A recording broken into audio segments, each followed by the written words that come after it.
This shit ain't nothing to me, man. Yeah, hop in a Rari, change my life so I bought a Ferrari. Space coupe, we rockin' Atari. Take for granted the life that I'm giving. Taking risks. Get a job. Get a job. Every time that you see me, I'm flying high. Wear my whole life without being defined. All the struggle I went through, I'm living. I can change your life in a second.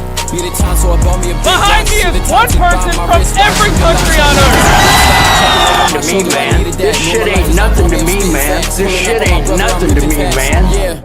Loving you was the biggest line. Dealing with Changed my life blockchain, around everything. money, Feeling stronger than I've ever transactions. been. Put me back to the better days. Waste my life just to find a way. Seeing everything just fade away.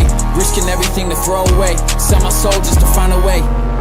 This shit ain't nothing to me, man. This shit ain't nothing to me, man. This shit ain't nothing to me, Seeing man. the people that did me wrong, I cannot see them through the front glass. Changing my life, it's moving fast. Jet in a hurricane moving past. I knew in my future I'd make it out. Hop on a Porsche, they hating fast. Saying they love me, I know it's fake. I'm seeing the lies right in your face. I'm on a stage, I got a place. Light to me now, I kill the scene. I just got the brand new interface. Look in your eyes, I see the pain. Watching this light just fade away. Blew out the bass and 808s. Hang up on me now, you change your face. See me blowing up, it's time to change. Making a move, I gotta change. See my life over everything. Two-tone watch, I stayed the same. Higher mind than the average man. Beaten down, but I still survive. I refuse to be broken now. Know my worth, I ain't joking. I remember all the words. If you're thirsty, you're dehydrated. If I ever find myself thirsty and dehydrated, I drink the whole bottle at once. And the reason I do this is to rehydrate myself. Yeah, hop in a Rari, change my life so I bought a Ferrari. Space coupe, we rockin' Atari. Take for granted the life that I'm giving. Taking risks every day that I'm living. Don't listen now, but you remember why. Every time that you see me, I'm flying high. Wear my whole life without being defined. All the struggle shit I went ain't through, I'm nothing living. to me, I can change your life in a second. Needed time, so I bought me a big watch. See the time tick by my wristwatch. Realize that life is a big stop. Checking over my shoulder, I needed that. Know my life is not for me, I'm spitting facts. Pulling up on my brother, I'm ripping fast. Yeah, loving you was the biggest lie. Changed my life around everything. Feeling stronger than I've ever been. Put me back to the better days. Waste my life just to find a way. Seeing everything just fade away. Risking everything to throw away. Sell my soul just to find a way.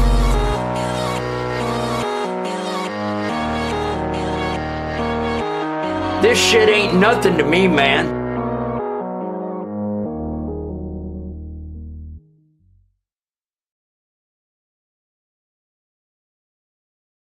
All right, what's going on? Is anybody here? Who's chilling? Who's hanging out with me tonight?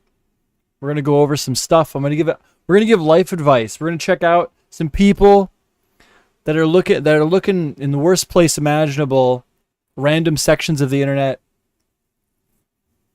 for life advice. See how that goes.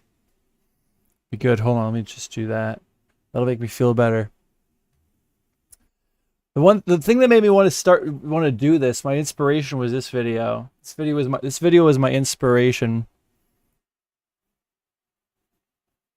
Is probably managing people, because finding clients. Shit, the volume is out. Hold on. I think the biggest challenge is being a 19-year-old business owner starting a media company is probably managing people, because finding clients hasn't been a hard task. I don't even have to be a salesman. I just have to help people, because I know my skills can help people. Loving so I this? just You surround liking myself this? Are you with people enjoying who need this? the help. But as far as the biggest challenge, because I'm very new to business, has been managing teams of people and trying to be a good leader and make sure everyone's happy. 19-year-old business owner. What does he do? What does he do?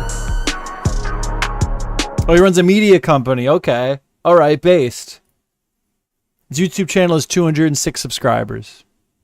He's not even breaking 1,000 views a video on a short. This is the type of shit you run into on the internet.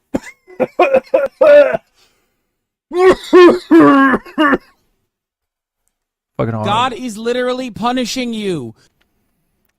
I don't know. I was sitting here to try to think of like some interesting way to describe what this is. I don't know if it's just grifting or if they're trying. There's people that are trying to get like they're trying to get to where they want to be in life, like the end result, but they don't want to do any of the work required to actually get there. They want to be the person that people look for wisdom and guidance, but they don't want to go through the difficult parts of life that are required for anybody to actually want to give a fuck about what you have to say. So my plan is basically just to go on Reddit And just look at what what's this one? 25 views. But wait. If you still don't understand, what is this? Hold on, I gotta watch this. It's crazy how people have the balls. Wait, what is it? It's crazy how people. You freaking can't even read the damn thing. It's crazy how people have the balls to start an entire business, but are too scared to get in front of a camera. What does that have to do? What does getting in front of a camera have to do with running a business? Because that's the thing. That's it right there. This person, this Jude Borden's little guy, he doesn't want to run a business. He doesn't want to do any of the hard work required with running a business. He wants the aesthetics. He enjoys the idea of running a business and what the title of a business owner would give to him, would bring him. Yeah, I was stupid. This guy sucks. Get on Reddit. Can you just scroll Reddit safely? Or is there a lot of inappropriate material? I'm just gonna scroll a bunch and then I'll go back up, I guess. That's gonna be my strat. Okay. So I'm on my Reddit, which I don't really use. I don't really use this Reddit. We got a question here. If a man can't get intimacy in his relationship, where does the notion of entitled come from? Fucking, what do we got here? What do we have here? I'm writing this with frustration. I got out of a year relationship with my ex. My ex, who has been promiscuous before she met me, had told me she had been in an open relationship. It took a while for the insecurity and jealousy to subside. Well, that was your first mistake right there. Like you weren't comfortable. You weren't comfortable. You were insecure. You were insecure about such things. If you're fine with dating a girl that's had a I could read the word 2 seconds ago. I can't read it now. Promiscuous past, then that's fine. But like overall, like you should be secure before entering the relationship. Why are people getting into relationships when they're not secure, when like that's a lot of harm comes from that, right? Because you may not be entering the relationship for good reasons, right? You're entering the relationship to prove to yourself or other people that you can attract like a girl. In this case, this being a man. And that's just not a good reason to be in a relationship. You find that with a lot of guys that just like have a lot of sex with women and shit like that, or at least they want you to think they do. It's like in my life when I was only worried about going on Tinder and getting boned, that was like the most insecure I'd ever been in my life, you know. So that's my take in general. This guy's jumping into a relationship that he himself is not ready to be in any relationship. And he's already going into the relationship not comfortable with the person's past. So what are you doing? He showered her with love. What was it? It took a while for the insecurity to subside, but eventually I was excited to receive the same intimacy she gave so frequently to others for free, essentially. See, this is also weird. He's excited to receive intimacy that she gave others for free. So what he's basically saying here, whether he realizes it or not, is he thinks that she's going to be easy. He thinks a good thing about dating this girl is she's going to be easy, which is just, that's not, like, this is just red flags painted all over the goddamn place, bro. Red flags all over the goddamn place. I showered her with love, attention, support, gifts, and was there emotionally and physically whenever she wanted. While some might consider this love bombing, yeah, I hate that word. I hate love bombing. It's like in the beginning of the relationship is when you're trying to impress the person, right? It's fake. It's like it's dumb. It's dumb. It is more. I'm sure you could find some extreme example where like it was like the love bombing was a hardcore negative thing, but more often than not, it's like used by people that like are dissatisfied with a relationship and they're trying to find anything to try to make the person that they left the relationship with out to be the bad guy, right? It's like, he love bombed me. It wasn't my fault. I didn't ever. What was I supposed to do? He love bombed me. He bought me flowers after our 3rd date. What was I supposed to do?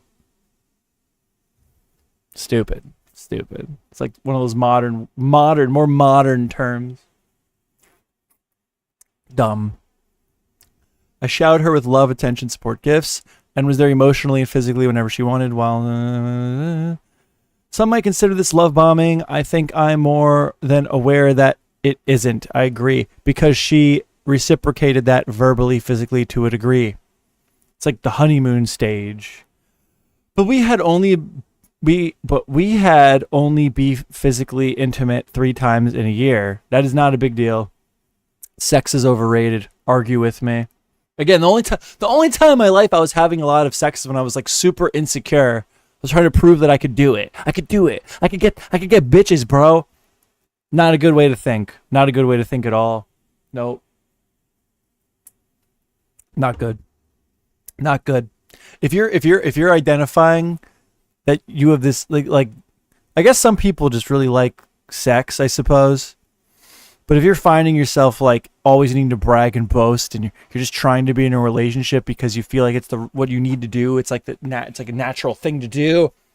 You're not getting into a relationship for the right reasons. You should be comfortable being by yourself, being alone, before you even look into being in a serious relationship, in my opinion. During our break, I asked her for clarification, why not be frequently intimate with me as she was with them. Answer, we broke up, obviously. Well, yeah, because you're being weird. You got with the girl because you thought she was going to be an easy lay. You thought you were going to be having lots of sex. Okay? And asking a question like that makes that obvious, so I'm glad she dumped your ass. You're a fucking loser. Like straight up, you're a fucking loser, dude.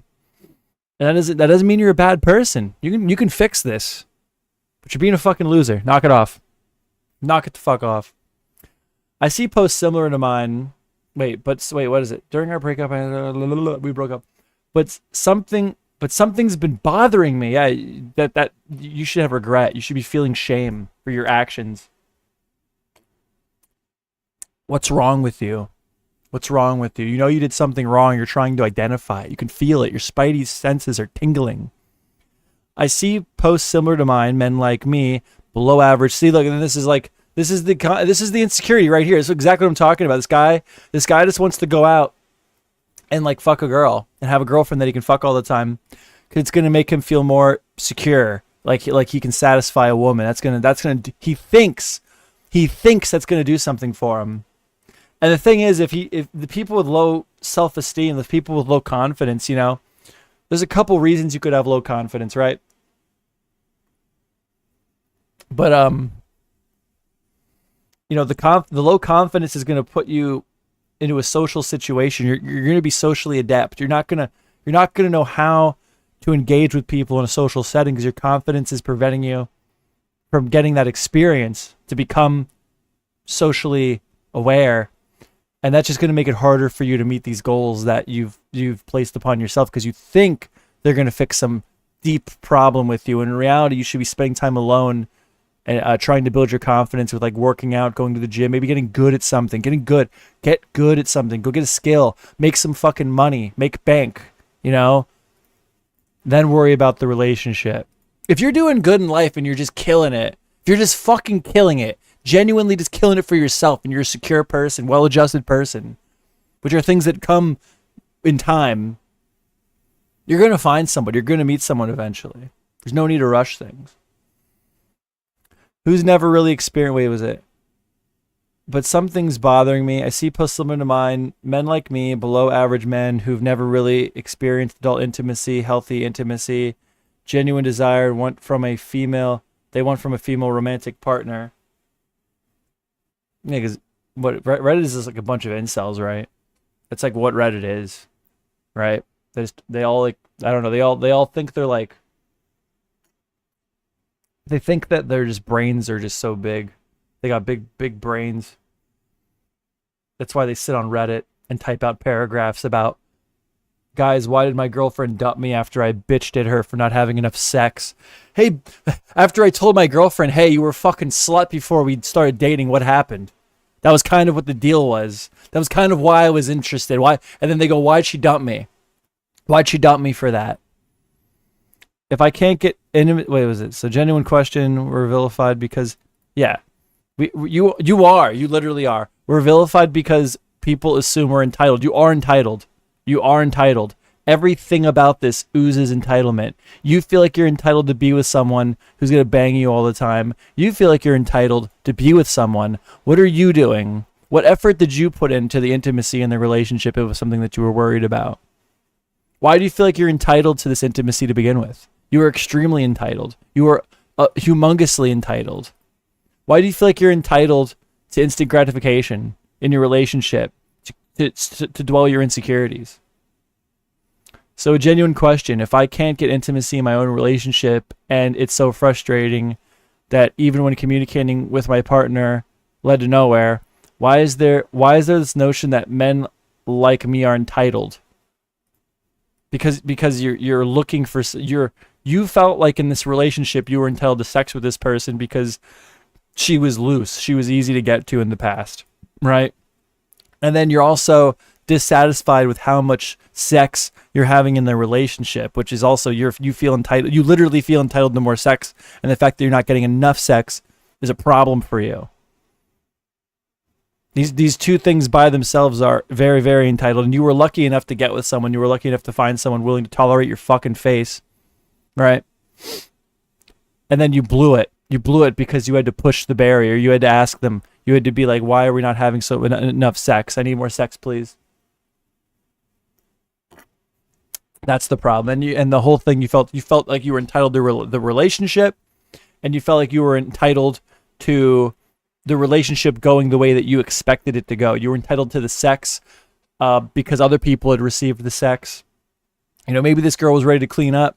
Maybe this girl was a little bit loose in the past. She was a little bit of a hoe in the past, and she was trying to like be more serious with you. She was trying to be in a more serious relationship, and you fucking blew it. You fucking blew it. But we only, let's see what other people think. But we had only been physical, intimate 3 times in a year, bro. That should have made it to a year mark. Wait, what? But we'd only been physical, intimate 3 times in a year, bro. I don't know. I feel like couples that have sex all the time are unhealthy. I feel like couples that like just banging all the time, permanent honeymoon phase, like the relationship is so dependent on sex. It never looks good. It never seems healthy to me. You can kind of feel it on those couples. Not that it's a bad thing. Not that it's a bad thing at all. But I personally just feel like your relationship has to be stronger than that if you want to have a legitimate long-term thing. You know, if you just want to bang chicks, then I guess just bang chicks. It shouldn't be something you're looking for. I don't really understand why sex is like this big thing with all these people. It doesn't make sense to me now that I'm older. When you're younger, you think that. When you're younger, you think that's like just how it is. I don't think that's how it is. I don't get it. I don't get it, dog. It's like me personally, it's like there's better shit to do, dude. And I know a lot of people that feel that way. As I've gotten older, you know, you talk about these things with the boys, the fucking boys. And like you just like, dude, there's like so many. I guess when you're a kid, there is nothing better to do. When you're like 16 and you just get your car for the first time, you just got your driver's license. The best thing you could possibly be doing is banging a girl in the back of your car. That is probably the most exciting thing you could be doing. But if you become a successful, semi-successful adult, you know, you have enough money to actually go out and do shit and have things, well, then sex just isn't as interesting anymore. There's other shit to do. Unless you're perpetually a fucking loser and like you're living in your mom's basement at 29 years old. You don't have a real career yet. You have no goals or ambition in life. You have no hobbies. Then yeah, it's probably the same way it was when you were 16.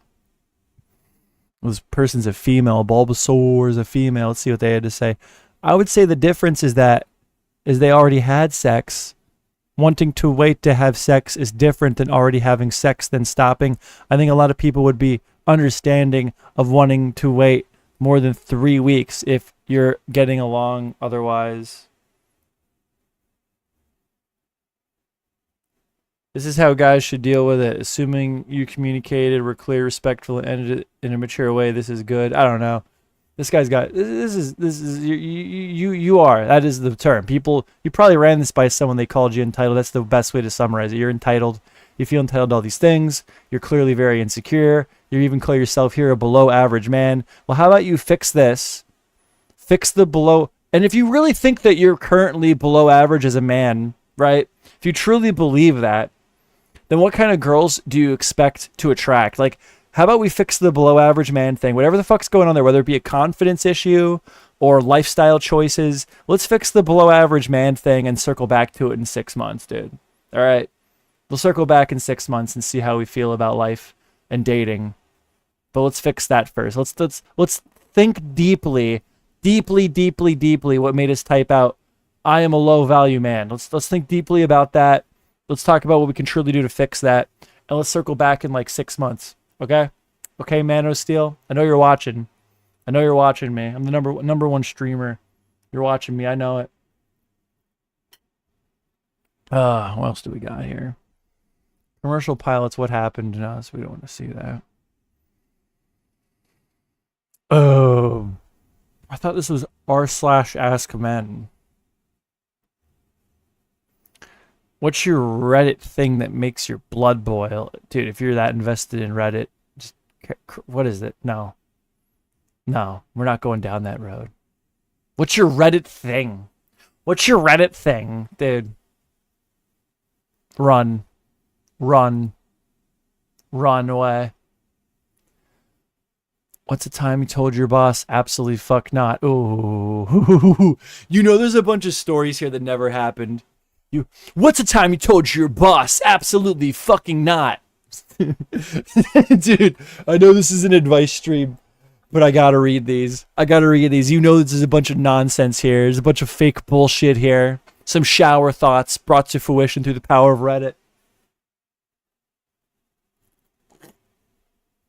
Oh, man.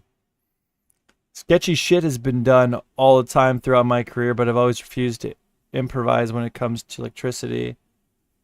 I'm going to die one day, but not by electricity because I don't fuck with it. Okay. Okay, that was dumb. I worked at Hardee's in high school. Okay, this is dumb. I want someone with a real job. Don't get me wrong, no one is paid enough for that. What is this? Something about cleaning the bathroom. What is this? I feel like you shouldn't even say this. Okay, this is getting boring. Going to work and oh,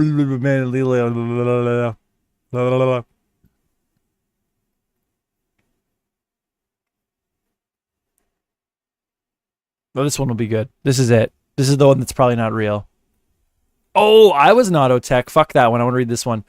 I'm an auto tech and have had bosses demand that I use someone's breath. Oh, yeah. That's not fake. I've done that.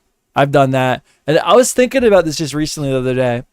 Okay, let's read this and then I'll go over my story. I'm an automotive tech and have had bosses demand that I use someone's breathalyzer in their vehicle if they use Smart Start or Intaxalock, etc. That is a hard fucking no. I will charge the customer to I will charge the customer to bypass their shit, and where that conversation job ends. I'm not sure if you can tamper with that legally. I don't think you're charging the customer to bypass that. I think that's illegal tampering. I don't think you can do that. Not my problem. You got a fucking DUI. Exactly, bro. I'm not touching your nasty ass breathalyzer. Yes, dude. Yes. This happened to me. I was thinking about the other day. I used to work on cars. Had this person come. Same story. They had a breathalyzer on their car. They dropped off their car with a breathalyzer on it. And that was pretty much my response. Not my fucking problem. Not my fucking problem. And nobody in the shop wanted to blow into the stinky thing either. It's like a box. It's a box. And they have fresh filters on. You put a fresh nozzle on it to blow into. But the thing is, the air still goes inside the machine. It's still there. That's fucking disgusting. You have a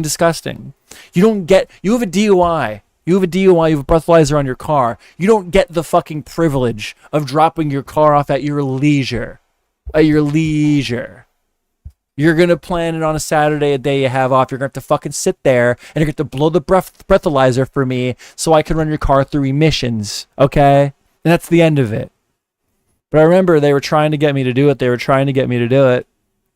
And I wouldn't do it. And then I kind of felt bad, like they almost got me to do it, but then nobody would do it. Nobody in the whole shop would do it, not even the service manager. So, yeah, fuck y'all.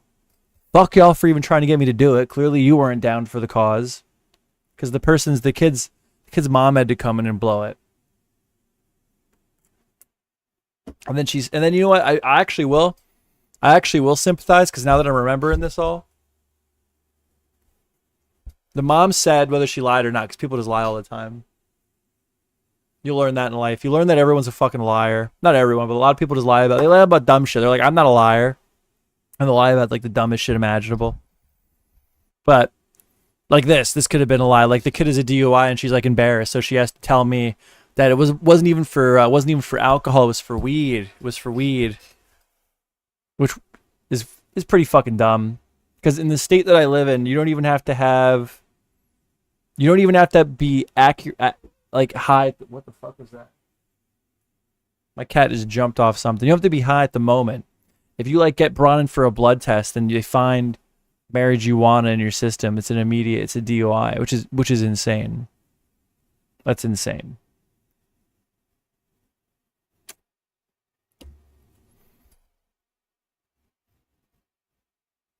Did you report him? Sadly, no.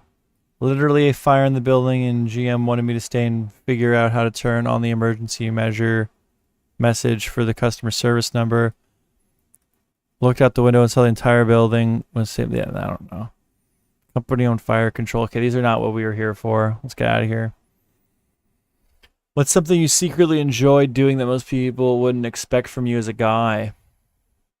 Yeah, I don't care. What's a problem that broke you emotionally, but you felt you had to hide it? I'm going to move on here. How do I encourage my husband to visit his brother who is in the hospital with serious illness? I'm a massive savings nerd. Here's the stupidest money mistakes I see people making. Nope, not interested. I kind of want to hear this. What is your rock bottom? If you ever hit rock bottom, how did you get out of it? I want to hear what this person's version of rock bottom is. Basically, since 2019, I've hit a rock bottom. No sex. That's a theme. That's a theme on the Reddit Ask Me sections. No girlfriends, almost no social life, no real friends, no income. Well, there's your problem. Almost all get a job. All of the time I've been unemployed. You get a fucking job. There, fucking problem solved. Get a job. You get a job, everything will be fixed. All your other problems, get a fucking job, loser. Get a fucking job, you loser. Get off fucking Reddit. Go get a job, idiot. Moron. Douchebag. I have social anxiety / panic attacks. Still living in my parents' house. I don't get along with my parents, and you don't get to complain about what I'm in my late 20s. You don't get to complain about not getting along with your parents when you're in your fucking 20s. You can move out now. You think you're the only person in the world that has social anxiety / panic attacks? You think you're unique? You're not. You're not unique. Move on. Hi, Bagel. We're fixing problems tonight. We're problem solving. Call in. We gotta get some call-ins. We gotta get people giving me their problems so I can fix them. I'll fix everything. You're not a true man. I don't get along with my parents' acquaintances. I don't feel like a true man. You're not a true man. By the way you're using the word, at least, right? Because it's like cringy. You're not a man. A man has beard. Grow a beard. Get beard care. What even is it? I'm at my late 20s. I want to have fulfilling and meaningful life. I've hit rock bottom. That's your fault. You're doing this to you. Well, you have excuses? Oh my God, there's things that make it hard for you to do the things you need to fucking do to function. Oh my God, you're so unique and special. Here, have a cookie. No, get a fucking job, loser, idiot. I am desperate for some advice. Get a job. Please give me advice. Get a job. I need someone to talk to. Get a job. Someone Someone who has been through similar resolve this problem, dude. Like literally, all your problems get a job. Get a fucking job. Get a job. Get a fucking job, dude. Did you graduate high school? Did you graduate high school? Did you attend school? Were you homeschooled? Doesn't matter. If it's really this crippling of a problem that you cannot function, you're dying, you're drowning in social anxiety. Don't medicate. Don't even medicate yourself. Don't even try. Do the bare minimum first. Get any job at all. It'll make you some money. It'll build your confidence, and you're gonna be forced to be put in social situations where you're gonna have to learn. You're gonna have to learn skills to deal with those situations, even if it's entry level. I know you're in your late 20s. You're in your late 20s. You would have wished you would have been doing something more by now. Well, you know what? You fucked up. Okay, you fucked around for too long. You're fucking up, but you can stop now. You have a long hill to climb, and you are at the bottom, but you can start climbing the hill now. Go get any job. Go work at fucking McDonald's. Go work at fucking, not even go. Oh God, it depends where you live, but like around here, Amazon. There's a couple like factories around here that they hire all the goddamn time. You know, jobs where you don't even have to be social. You sit on an assembly line and you go, whoop, whoop. Go get that job. Go get that job. And then the tiny bit of social interaction that you're going to have to do is going to help you with the social anxiety. The money's going to build your confidence. You're not going to be such a fucking loser anymore. You're going to have an easier time eventually getting. First of all, why are you worried about having sex and girlfriends? You're not there yet. You're not comfortable. You're insecure. You're not comfortable with yourself. Okay, work on yourself first. Okay, let's get rid of the social anxiety. Let's work on. Right. Let's work on the social anxiety, panic attacks. I think the best way to do that is to get a job. A job is going to help you with the social anxiety. It's going to help you with the panic attacks. It's going to help you get some money together. It's going to get you out of your parents' house. It's going to help you build up your confidence. It's going to just be an overall asset to you the rest of your life. You're going to hopefully grow from there. Then after that, you have your own place, social life, friends from work, income. And then after that, you really work on yourself. You make yourself into a desirable person. You make yourself into a net positive to those around you. Eventually you meet someone that you like. You get a girlfriend. All your problems are solved. You're welcome. And it all starts with get a fucking job. Get a job, bro. People do not realize how important it is to get a job. It blows my mind. It blows my fucking mind. Why is getting a job, like you go on YouTube, and it's not even their fault. They watch these YouTubers and these fucking people that act like getting a job is the fucking worst thing in the world. Might as well be a death sentence, bro. It is not. It is not. It is so good. It is such a valuable piece of life experience to have, to work a job, bro. To have a desirable skill set. You can do anything else you want. I'm streaming right now. Okay? I have a job. I have a skill set. I can do work. And it didn't happen overnight. I remember when I was depressed and I was miserable. It was because I was a fucking loser. I was making excuses for myself. We all do that to a certain degree, but when it's affecting your quality of life and making you miserable, you need to get the fuck moving. You need to get moving, bro. I should hang out in voice chat. I'll call in. People can call in. If you want to fucking talk to me, get in the Discord. You can call in. I'll fix all your problems. I remember a period of time where I spent my entire work lunch break just sitting on a curb and thinking about going through the plans to end my life. It gets better plus better medication. I'm not saying it's never important to get on medication, but I think it's the last thing you should do. I think medication is the last resort. It shouldn't. It is. And I don't think that it is. Medication should be the last resort. When you are honestly sitting there with crippling blank mental illness, okay, you should have been doing all the other things first. Go for walks, focus on other things, hobbies, careers. Go to the gym. I know it sounds stupid, it's overdone. Andrew Tate, bottle of water, man, but it's true. Like, dude, like if I'm like bummed that I only got like 10 minutes, I'll pump some fucking weights quick. And it's your endorphins, it's whatever. It makes me feel so much better. It makes me feel so much better. Clean your fucking room. You know how much your room, people don't realize, like, my room's a mess right now because we threw a party over the weekend and shit like that. But like, just by going through, if you've ever done it before, you know it. Go through and clean your room, clean your house. And you feel so much better afterwards. Do all these things. Just do all these things, get in a good high. And then at the end of the road, when you're like, dude, I'm doing all the bare minimum. I'm exercising. I'm eating healthy. My room is clean. I'm doing all right at work. You know, after you do all those things, you still like are just like in insufferable fucking pain. You can't take it. Then at that point we get on medication. We look into getting on medication, I think. But people is like their first thing. They're like, I'm sad. I'm sad. Please medically lobotomize me. I'm a little bit sad today. I've been a little bit sad for a week. Can you please give me pills to make me into a fucking idiot? Not that they always do that, but like, you shouldn't be scared. You should be scared of doing the pills, but I mean, some people. Well, that's the thing. The people that aren't doing the bare minimum are the ones that get fucking medically lobotomized, right? Because they're the ones that just will not do anything to help themselves, and they want the pill to fix it. So that involves them taking more and more of the pill, more and more of the medication, as opposed to doing anything fucking else. And then that is when you get to the point where you're like, a fucking idiot. That's the type of person that'll happen to. I've met people, I know people that are on mood stabilizers and antidepressants, and there's a lot of good guys out there, you know? But they're all people that I genuinely think are like, yeah, if that guy's asking to be on it, he probably needs it. You know, I believe that this guy did the bare minimum first. What are you working on, Bagel? I'm sorry, I'm reading the chat late. I can't talk right now. I'm working on it. What are you working on? Getting a job? Get on it. No excuses.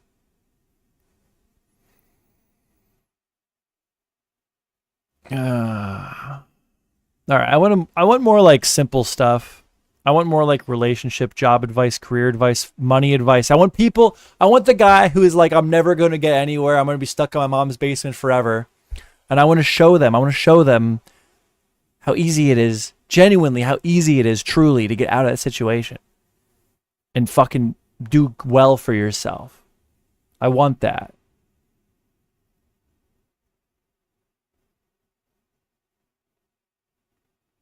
Men who had absolutely horrible fathers, do they find it difficult to get along with other males? What is this? Everyone's got dad problems. Let's be real. Everyone's got dad problems. You know what, genuinely though, this is going to sound dumb. I think if you're in high school, just chill. Getting a job is probably good, but I didn't when I was in high school, right? You have such strong, even if your parents fucking suck and they want nothing to do with you, you still have that, right? You still have parents. You still have a support system. That goes away. When you get older. You lose that. You lose your support system as you get older. You become self-reliant, you know? When I was in high school, I did side hustles, man. I was washing cars. I was knocking on people's doors asking them if they'd like me to mow their lawn. I was doing stuff like that. I just had enough money to like take girls out and stuff, you know?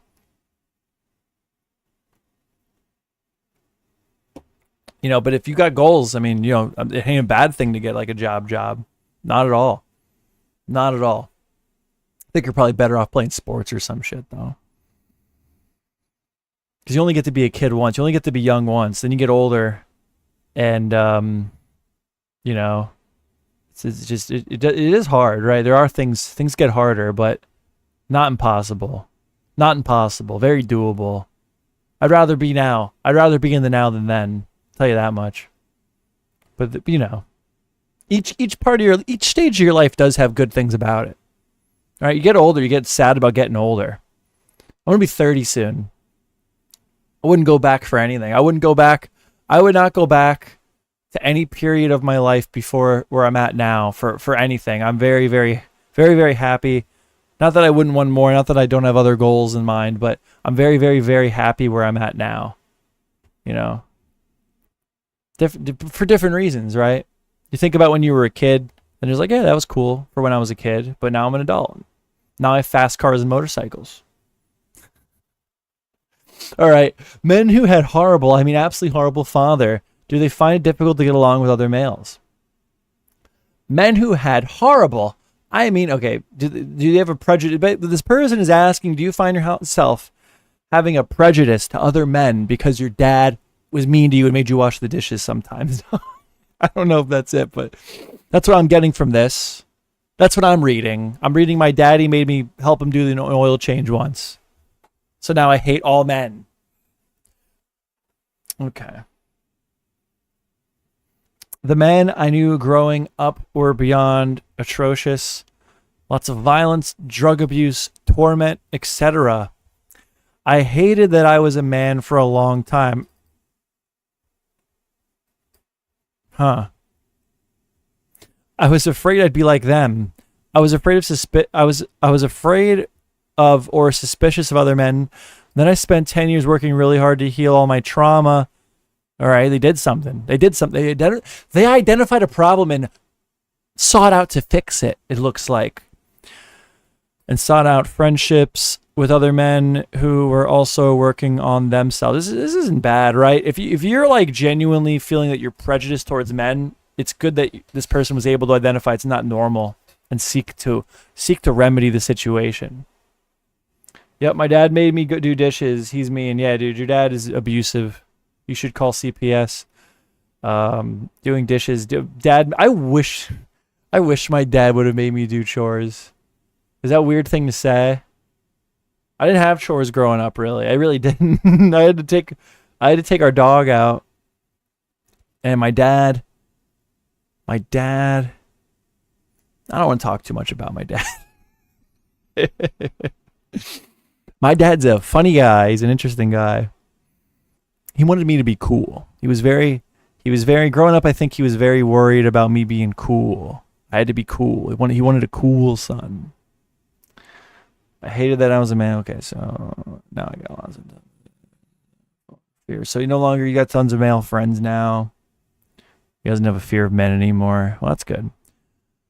This is really beautiful to read. Congratulations and all. Okay, fuck you. Good for you. Okay, fuck you.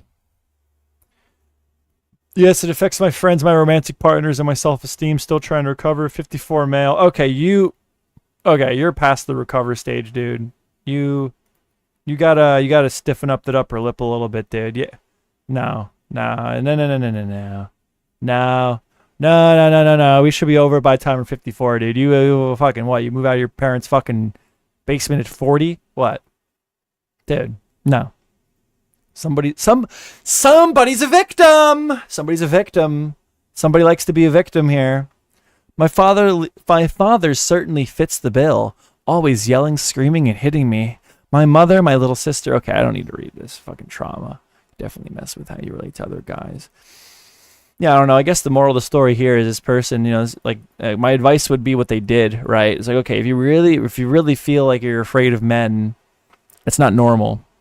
It's not normal. And you should probably go out and seek relationships with men and males and stuff. Get a job, possibly. Get a job where you have to deal with men regularly. And realize that, not all men are the same. Not all men must have been a ghost then. You ever see that? You ever see that? It's like a feminist thing. Not all men must have been a ghost then. It's got to be that. Yeah, here it is. It's like about rape, right? But it is so stupid, like the concept of not all men are rapists, duh. And they're like, oh really? Must have been a ghost then. It's like, okay, yeah, okay, you got molested by a guy. It's terrible. It's awful. But not all men are rapists. That's sexist. That's sexist to say otherwise. Here.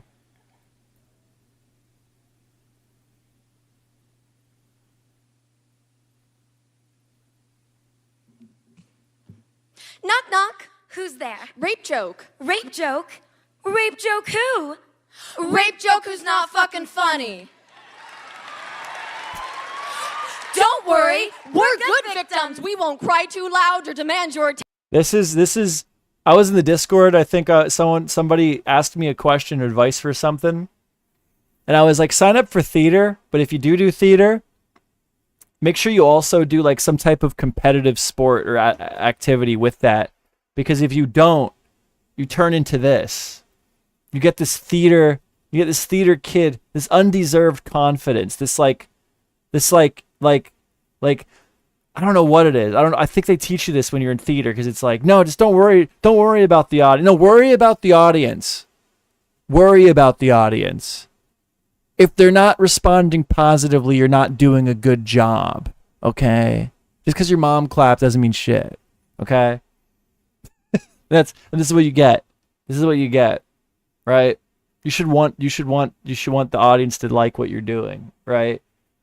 Should be worried about, which we know when you're young, it shouldn't matter as much, right? Like, but that's why you gotta counteract theater with something. Because I know people that are my age, they're going on 30, and they still act like this. Attention, or ask for trigger warnings.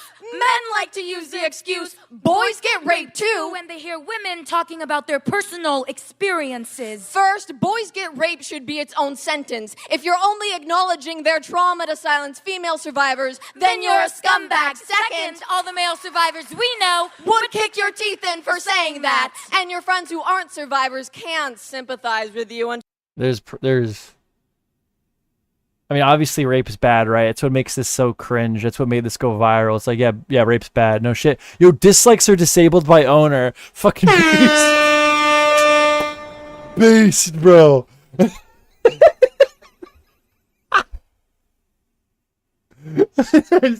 I just turned off my dislike button. You can't do that, Aaron. Ah!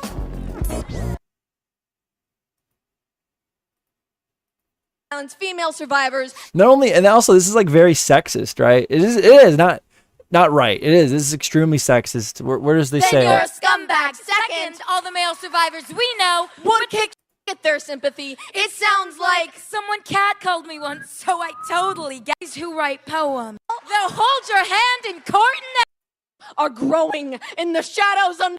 I'll be there when I cry. Until I never my watched eyes this get full thing puffy and before. red. You won't be tearing off my lace panties because they were expensive and they make me feel like I'm worth something. Once you figure out that the only time I deep throat is with a feeding tube at the psych ward, you'll be gone. And if you do, What? Like, dude, this is so bad, man.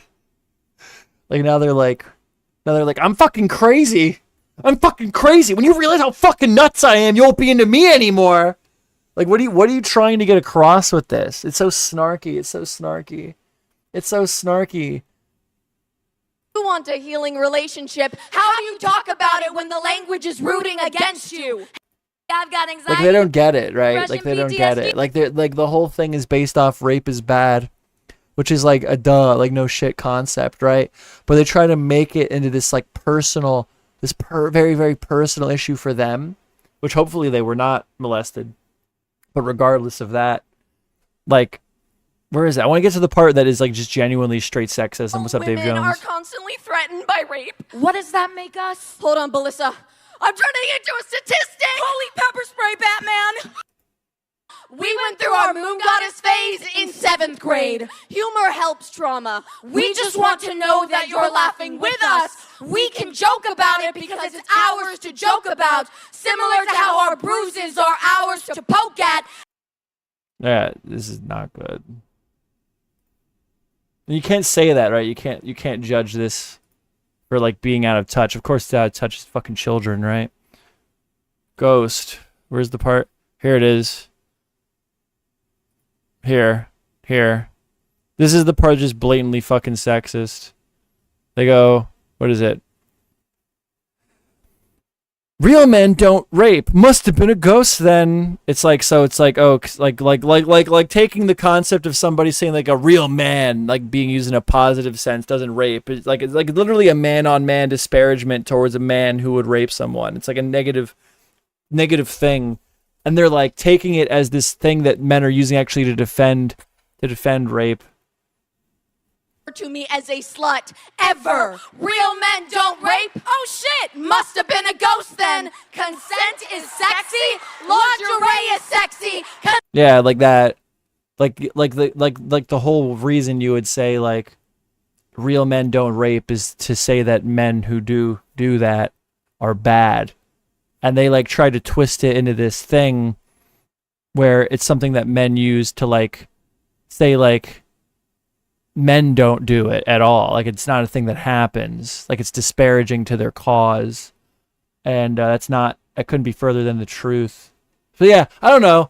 Side tangent. Side tangent.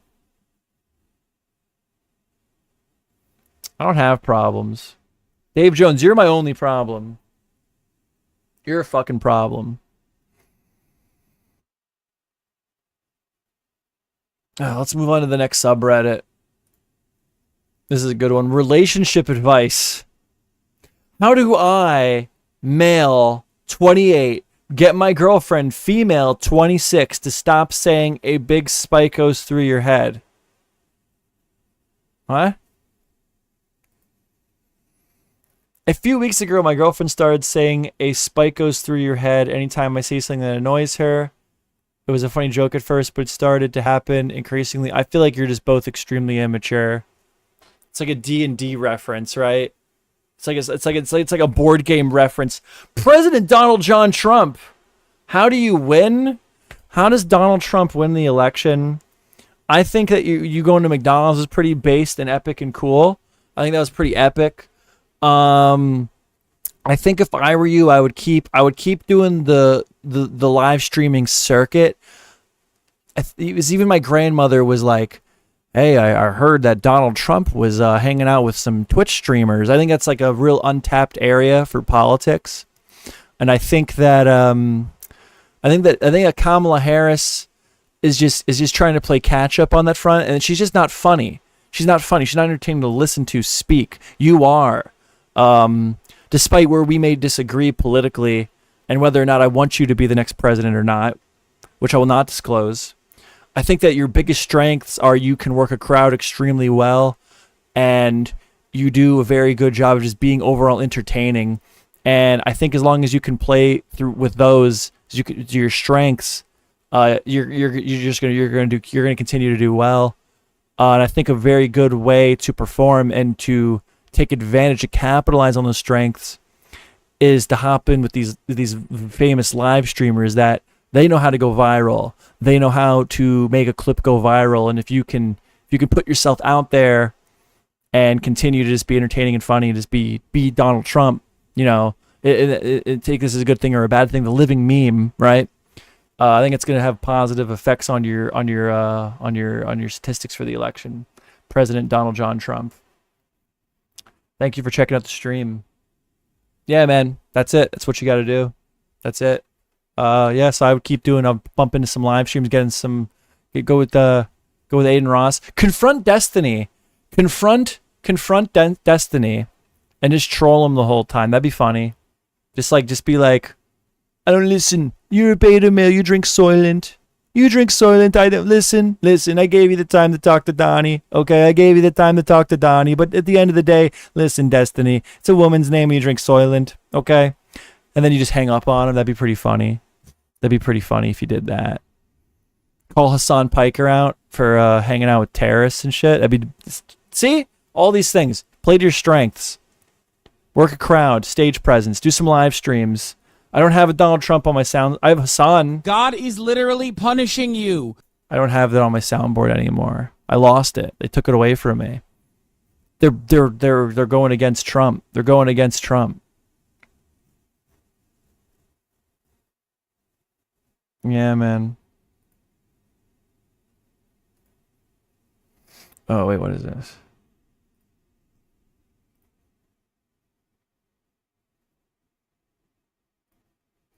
All right, let's get back to fixing everyone's problems. A few years ago, my girlfriend started... Okay, it's Spike. So this is the immature couple. You're on Reddit. You're 28. You're on fucking Reddit complaining about 26-year-old girlfriend doing what I assume to be like a D&D reference. It's like a D&D reference of some type. Just immature couple. You know, you guys are probably fucking weird. That's your problem. It's your problem.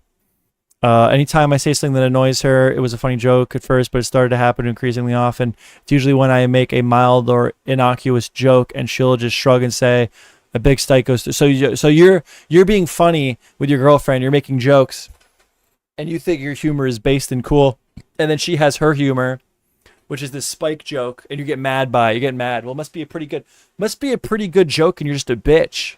If it's annoying you, it's working. I think this is funny. I think she's doing a good job.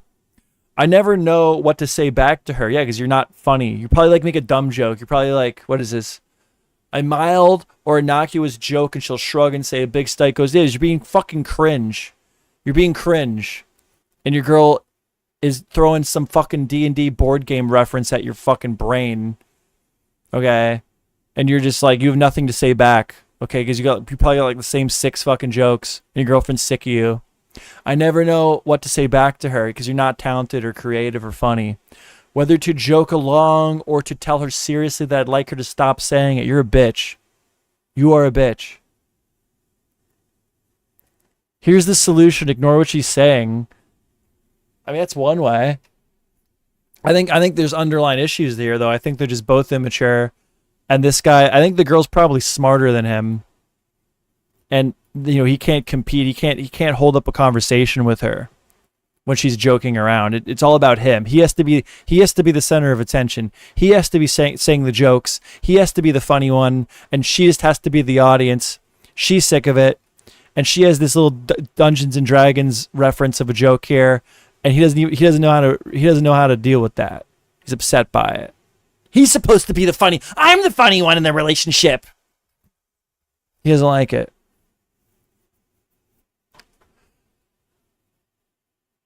She said she imagines it in her mind's eye. Yeah, these people are fucking weird. I imagine it in my mind's eye. Fucking weird, dude. You're immature. Get a job. But then maybe you'll have more jokes. You know, you'll have better camaraderie. So my first set of advice here is just get a fucking job.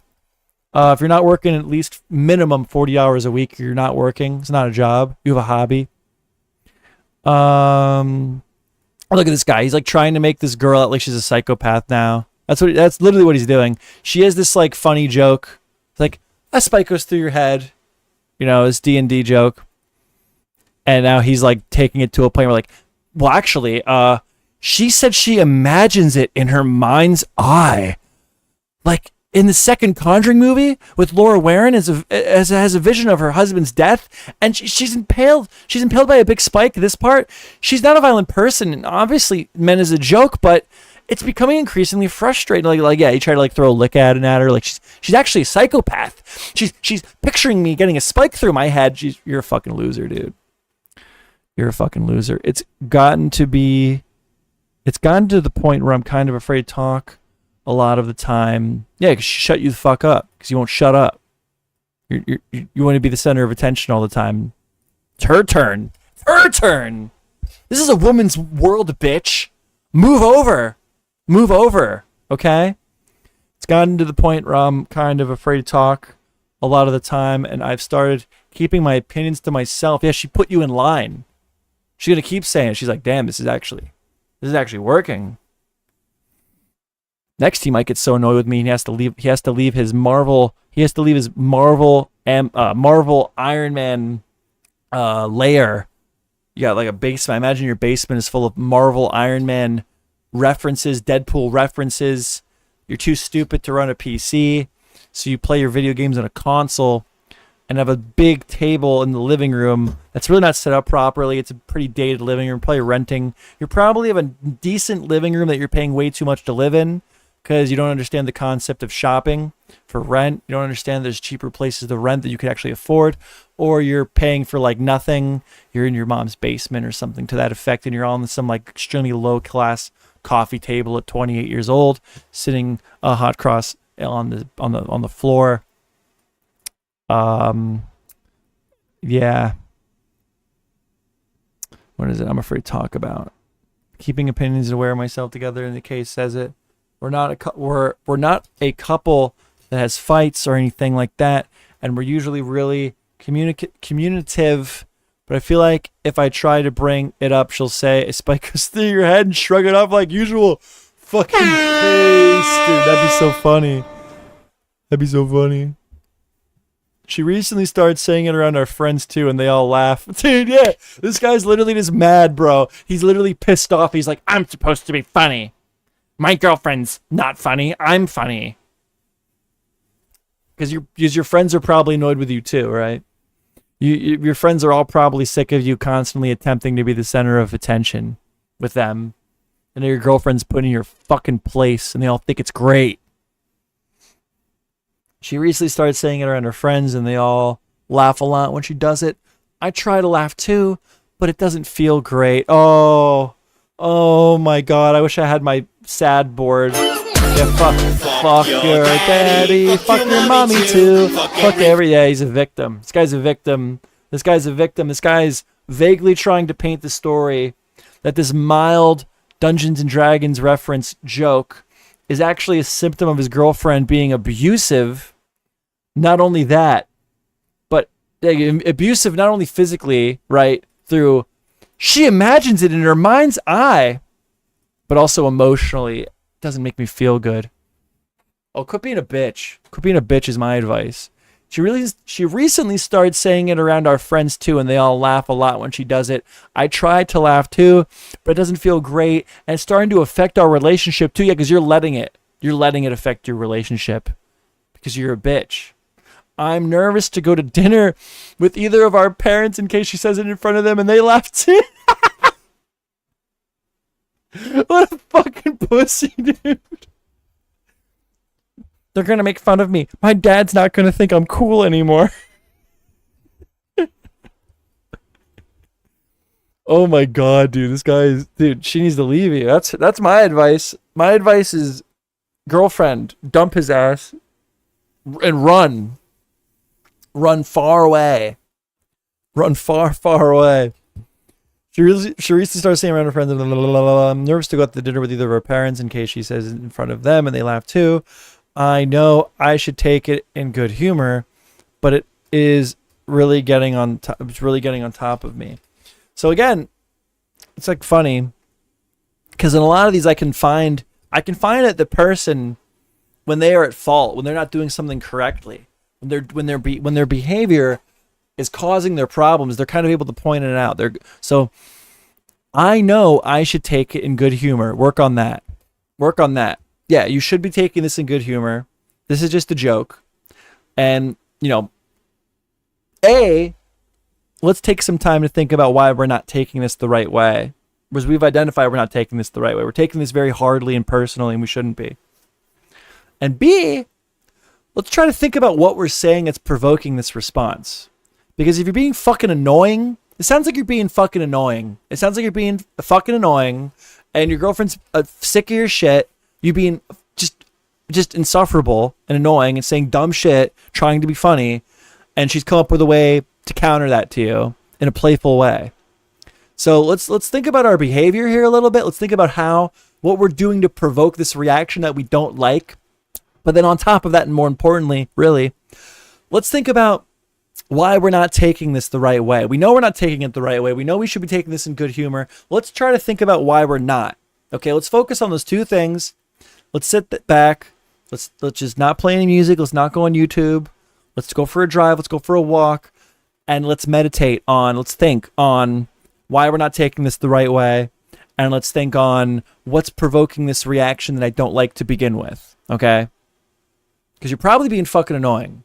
Okay? You're probably a crowd pleaser. You're probably really worried about being the alpha of your group. You want to be the center of attention, and you just can't be that person all the time.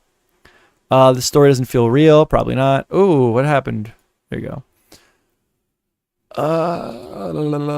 Let's ask a bunch of insecure fucking Redditors for solutions. What does this guy have to say? I've sometimes had to ask my partner to stop bringing up silly little mistakes I've made. Okay. I'm sorry. I'm jumping the gun. It is funny. I can laugh at myself, but being reminded about how I reversed into a metal bar once at the store, every time we visit the store, it gets old pretty quick. You're a bitch. That's funny, dude. That's funny. That is funny. I would remind that, dude. If Noelle backed into a metal bar at the grocery store, I would bring it up constantly. Okay, because that's funny. That's ridiculous. Honestly, the best way to approach is to keep communicating. Yeah, you don't know. You've made it clear. You don't know. You're fucking dumb. Stupid. Have you actually brought it up, though? Only thing you can do is try to talk about it. These people are dumb. Why are you going to Reddit? Why are you going to fucking Reddit? You think these people know anything about relationships? Come on, get fucking real, dude. Come on. Stop being fucking annoying. And stop taking these jokes so hard.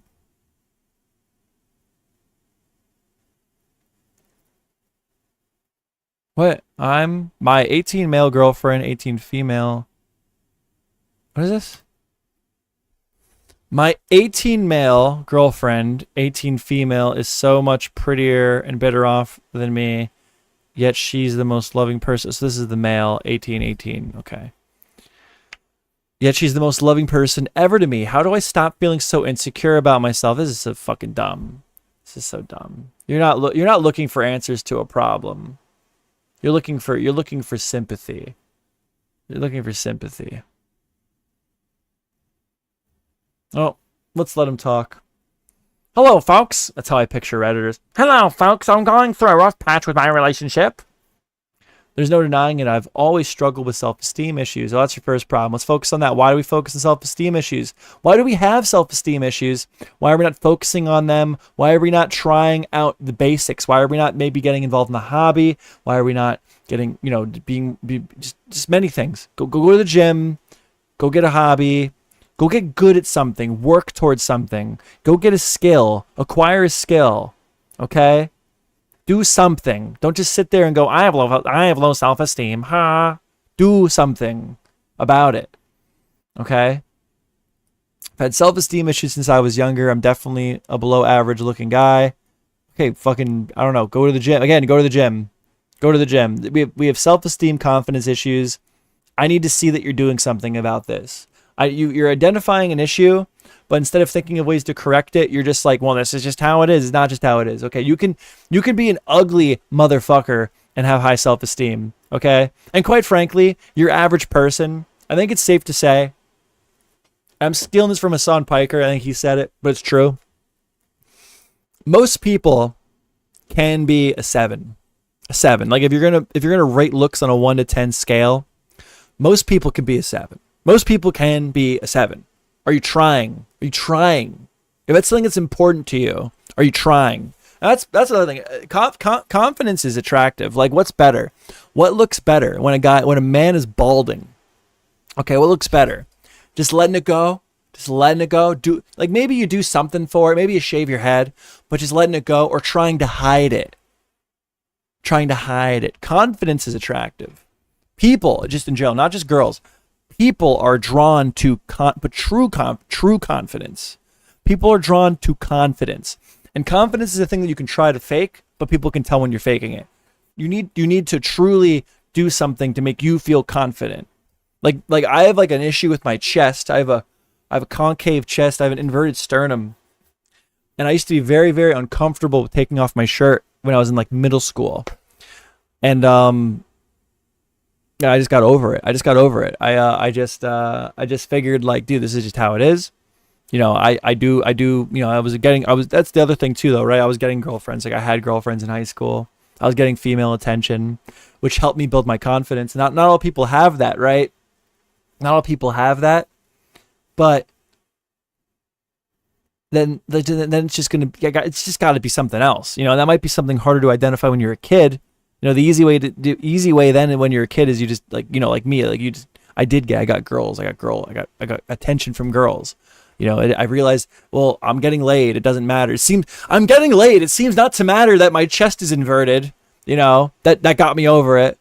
But when you get older, you're 18 now, so you're coming out of your teenage years. You're coming out of the most insecure hormonal area of your life.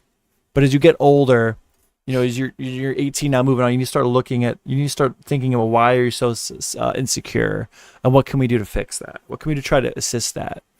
What is the bare minimum we can do here? And there are things.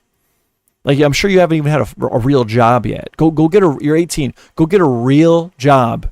Make some fucking money. Make some goddamn money. All right, real money. Stack it up. Okay, that alone will build confidence. Just having money. Okay, it's true. Go to the gym. Lift some fucking weights. I mean, she's Okay, was it? I did end up finding the most beautiful girl. That's sweet. I mean, objectively, she's a straight model.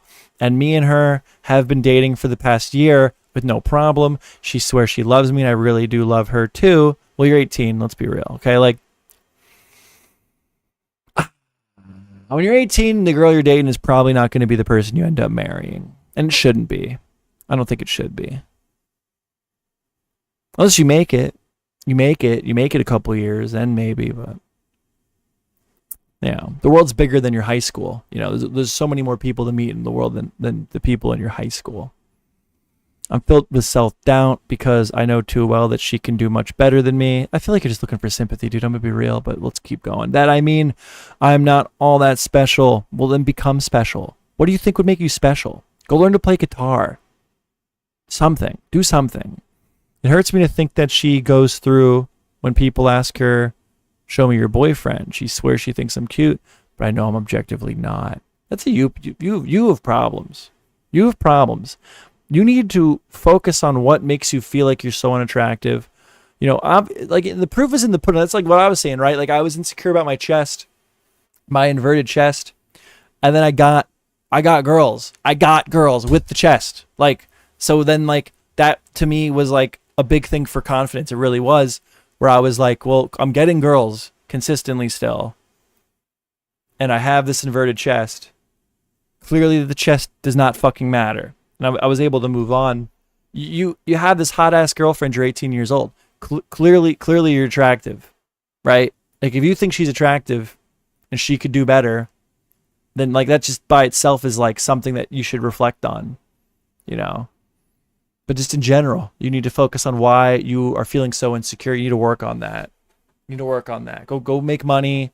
Go get a job. Go make money. Go work out. Go to the gym. Go for walks. The basics. Do the fucking basics. People don't want to do the fucking basics. They go, my back hurts, and they don't go to the gym. They go, my back hurts, and they don't do stretches. They go to the hospital. They get fucking medication. They get CAT scans. I had a crick in my neck. I had a stiffness in my neck for weeks because I stopped lifting. I got back to lifting. It went away. Woo, shocker. I'm fucking blown away. Doesn't help that she comes from an extremely well-off family. Been there, done that. I did. I used to think that was cool. I dated a girl that had a hot tub room with a rope swing. Dad was a professor at a college. And she actually, I don't want to dox her. I also don't want her to watch this and realize I'm talking about her. I'm 27 years old. Loser, me. That's loser shit. Talking about high school girlfriends at 27. Fucking loser shit. But, you know, when I was this guy's age, I had a girlfriend. I dated some rich girls. I dated some rich girls in high school. Hot tub room, rope swing. Pretty dope. It doesn't help that she comes from an extremely well. You know, the other thing is too, I was never afraid of getting rejected. Why are people so scared of getting rejected? Who gives a fuck, dude? Who cares? Who fucking cares? Fucking if you find someone and you like them, you know, because go talk to them. Oh no, they don't like you. Oh, I guess you better drive your car off a fucking bridge now, because one girl at a bar didn't like you, 3 girls at a bar didn't, 10 girls at a bar didn't like you. Fucking spare me. Go talk to people. Go try. Go try. And don't just quit when it didn't work the first time. Okay?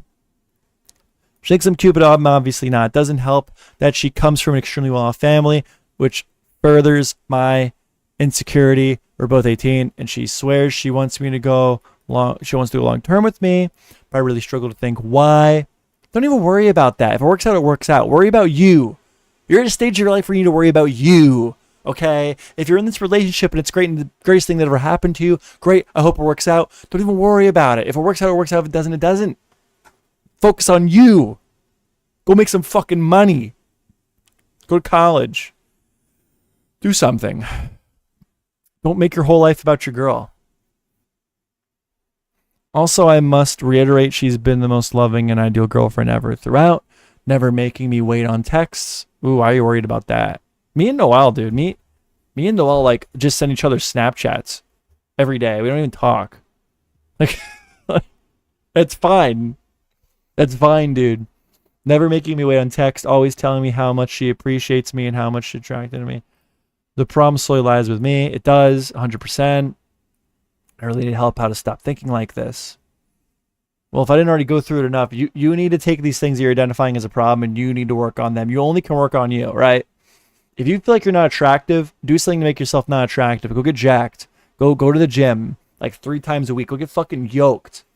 Go get money. Go get money. Have money. Have something financially to offer in this relationship. Go fucking do something. Okay? Identify the issues that you're having. Your feeling of being ugly. Your feeling that this girl is wealthier than you. The family's wealthier than you. And think about these things. Think about why these things are insecure you. And then do something about it. You know, I just supremely doubt that you're the ugliest guy in the world if this girl is so hot and she's so in love with you. I doubt it. At the very minimum, I guarantee you could be a 7. Guarantee it. Then we have a bunch of Redditors giving terrible fucking advice. Get the fuck off social media. Yeah, you're on fucking Reddit too. Okay. You're on Reddit asking questions on relationship advice. r/relationship advice. Get off social media. Yeah, take your own advice, idiot. Let's take a girl one. Fuck it. I, 22 female, am feeling anxious about how my 22-year boyfriend will act during dinner for the first time with my friend, 22 female, and her 23 male husband, married at 23. How was that wedding? Who paid for that wedding? I think we're moving a little fast here. 23 male husband. Has never been interested in outings like these. He's 22. Why are you like going on couple outing dinner dates at 22? Go to a fucking bar. Go to a club. You fucking loser. I hate that. I hate couples that play house. I hate couples that are like mid-20s going on 50. It's like these people, there's some people in this world that have like an idea. It actually goes back to the advice gurus online, these kids that have not accomplished a fucking thing in their entire life, and they make advice videos about like how to make money and shit.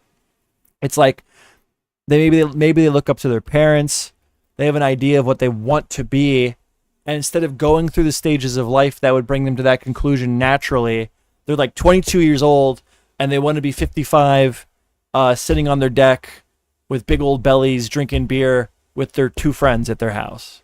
It's like, no, you're 22. Go to a fucking club and get obliterated. Okay? Go be cool. Go be cool for a while. Your boyfriend's normal. You're weird. The bigger thing I could probably discuss in detail is another post. Wait, was another?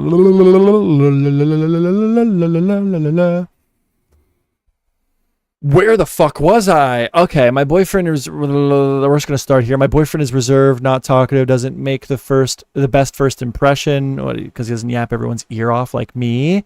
Like me. He doesn't just not shut the fuck up like me. That's not a bad thing. And in situations such as these, I always feel like I'm forcing him to go and feel like I have to pull teeth. I mean, it sounds like you're doing boring shit. Not like it's weird to go on a couple date to a diner, right? But you should be doing cooler shit. You're 22.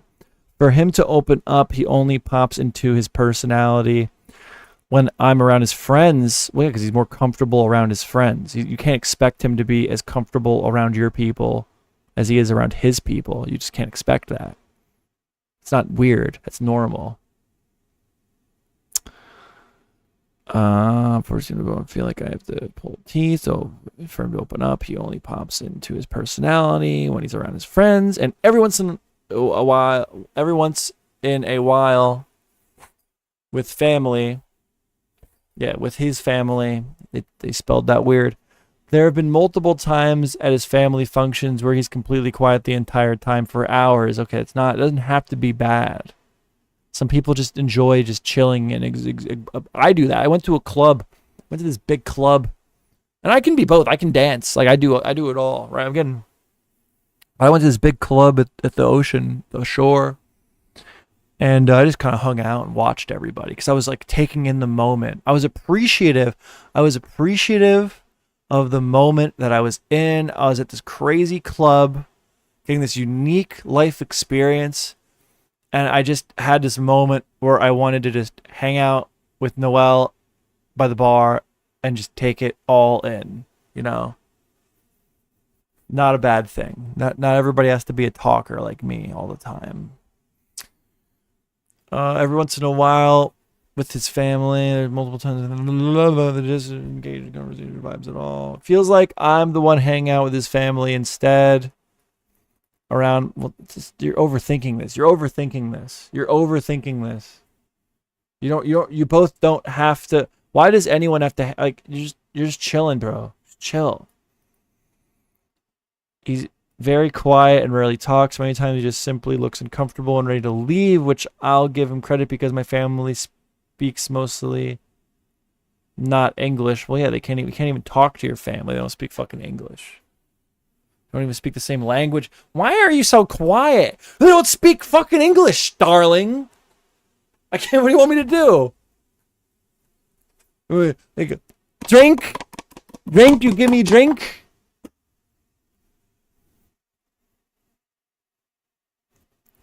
It's because it's a girl story. In our 5-year dating, we never really tried to get to know anyone in my family, and they don't speak English.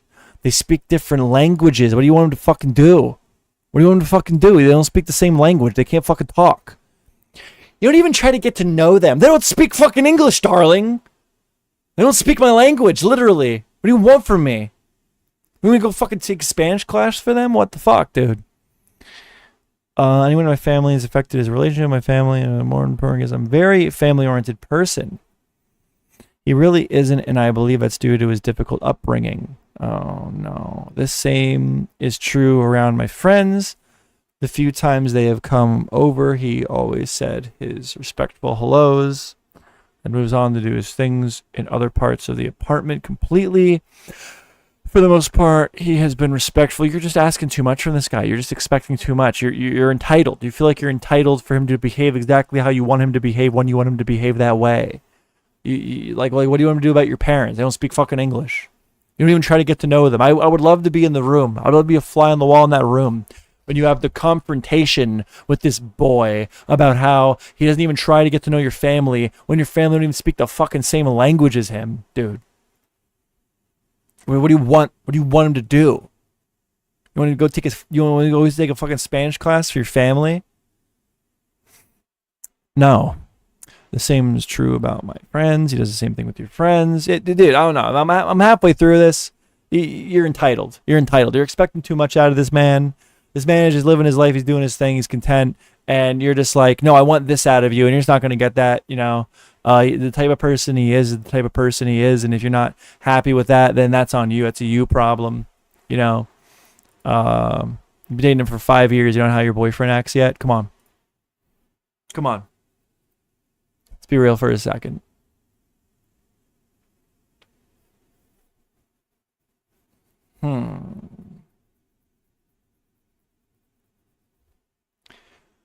My husband, 21, isn't attracted to me anymore. You got married at 21. That's your problem. Shouldn't have done that. It was a bad move. Me, 25. My girlfriend, F23, had a fight. I really need advice. Did I overreact? Probably. If you have to go on Reddit and ask, you probably overreacted, right? And you're probably lying. You're probably lying in your story. You're probably embellishing things because you want people to tell you otherwise. You want people to make you feel like you didn't do anything wrong. But if you have to go to Reddit for confirmation, you probably fucked up. It's by default. I-20 failed. Don't correct boundaries with my parents. Yep, 21-year-old people are stupid. Yeah, they are. Yep, absolutely are. I don't think you grow a brain till you're like 27, 26. Fully. It starts to come in, but you do all kinds of dumb kid, lack of experience shit. What can we, male 18 and female 19, do to work out our relationship? Nothing. Break up. You're 18 and 19. Move on. If you're having issues now, you're going to keep having issues. Just move on. Break up. My cat's here. What's up, boo-boo?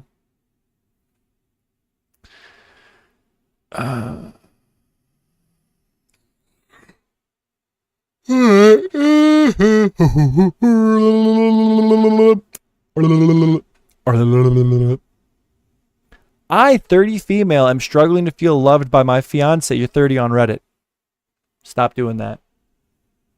Fix your problem.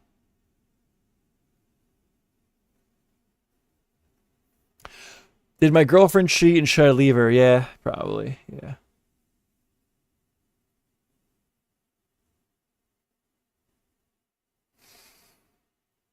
Is our age gap or is he just toxic? I'm 30. Partner is 23. I'm a 30 male and my partner is 23 male. All right, we're moving on from that. Life advice. 20. Oh, this is what I wanted. This is it. Is anyone in the Reddit? I mean, is anyone in my Discord asking me for life advice? I'll fix all your fucking problems. Guarantee I'll give you a 4-month plan. Turn your whole life around, bro. All right. 23 male, don't have a car, don't have my own place, no money, and I'm single. Get a job. Before I even read it. We are preemptively going into this with just off of that title. Just off of what you just said there. You need to get a fucking job. Okay? Let's read now. Let's read. Let's dig into this. It says, wait, is this? It says equals you will make changes before setting. Wait, what is this? It says equal you will make changes before setting satisfactorily. I have no idea what you're trying to say. 23 male, don't have a car, don't have my own place, no money, and I'm single. My first impressions are you are someone in need of a job. You need a job. Minimum of 40 hours a week. You really should be working like 45 hours a week, but we'll say minimum 40 hours a week and 50 if you can do it. Anything past 50 is bonus points. As the title says, I'm 23 years old with no car, living in my dad's basement and working a part-time job that pays poorly. Okay, you need a real job.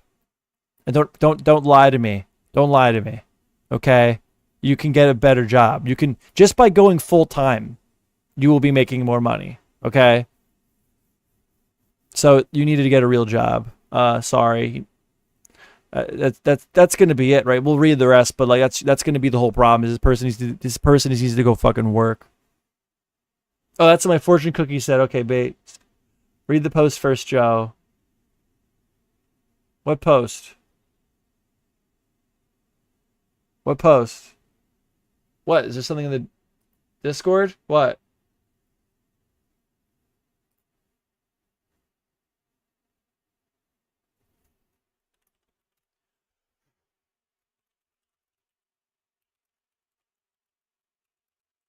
Oh, what are you talking about? Oh, okay, yeah, finish reading this. Okay. As the title says, I'm 23 years old with no car, living in my dad's basement and working a part-time job that pays poorly. I'm just so lost and don't know what to do. I don't have a degree and I'm not good at anything. Well, yeah, because you're fucking 23 with no fucking job. I would imagine you're not good at anything. I know I'm not going to find a job that pays very well right off the bat, but I really don't. Why not? Why not? Get a fucking entry-level job at a production factory for like 25 an hour. You can make more money than me. The fuck are you talking about? Job that pays very well right off the bat, but I really don't know what to do with my life. The only thing I've ever wanted is to be in a relationship. Okay, well, like, what are you doing to get to that goal? Nothing. Nothing. And eventually get married. What are you doing to get to that goal? Nothing. You think it's all going to happen for you magically one day? Nope, you got to work for those things, buddy. You got to have a plan. But that's not possible because that is possible. You know, your attitude, the way you're running your life, you're right. Not possible. Never going to happen. And that's your fault. That's your fault. Because of things I've listed above. Yeah, they're all your problem. They're all your fault. Everything's your fault. You are your own worst enemy. Whoa, chat's moving. What is going on with chat? Go into the military. You could do that. You couldn't read the last line, Dave. Okay. The only thing I've ever wanted is to be to get married. Blah, blah, blah, blah. I'm just very depressed. Yeah, if I were you, I'd be depressed as fuck too, bro. Again, another person that just will not do the bare fucking minimum, sit in their dad's basement all day and be miserable and go, why am I so sad? Do the fucking bare minimum. Get a job. Go make some fucking money. Go exercise. Go to the fucking gym. Anything. Anything. Do anything at all. And I just wish I had some guidance or help. Yeah, why isn't your dad helping you, dude? Why are dads, man? Or maybe you just don't want to listen to your dad. But I feel like I'm never going to have a good paying job. Yeah, you're not looking for one. You're not trying to get one. They are available. If you tell me they're not available, you are fucking lying to me. Period. I'm not saying you're going to get one tomorrow, but if you're looking, you will find one. Enough money to get my own place, considering everything is so expensive, because you won't have a job, you won't get a job. I don't even know why I'm posting this, I guess. I just need validation. You're saying you need to vent. You're saying that you need to vent. You need validation. You want people to lick wounds with you, and I'm not going to give you that. Get out instead of just internalizing it, but I'm just lost. Edit. Thanks for the comments. Unfortunately, the military is an option due to health. Oh, of course. Dude, isn't it just amazing that like everyone has fucking health complications? Okay, like they don't let them do anything, but yet they're like functional enough to go on Reddit and write a paragraph about how their life sucks, right? Like you couldn't work part time at like a fucking mobile call center, right? That'd be impossible. It'd be impossible. You know, this guy is so medically fucking depraved that he could not find a job. He cannot be looking for a job, doing calls from his fucking house for 8 hours a day. That'd be impossible. That'd be crazy, dude.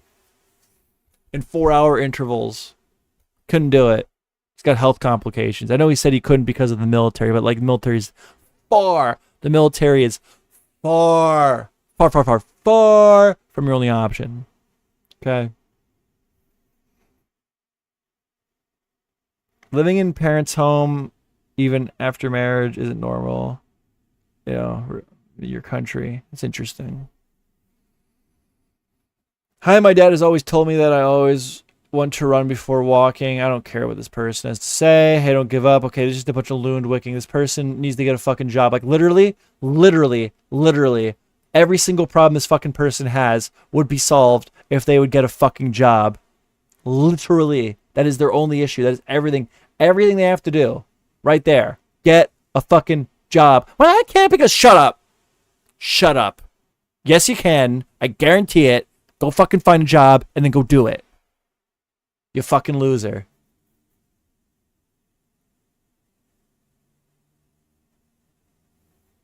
I'm 22. The only thing I have is a birth certificate. I have no money, no car. Okay, here we go. I'm liking these. I like these more.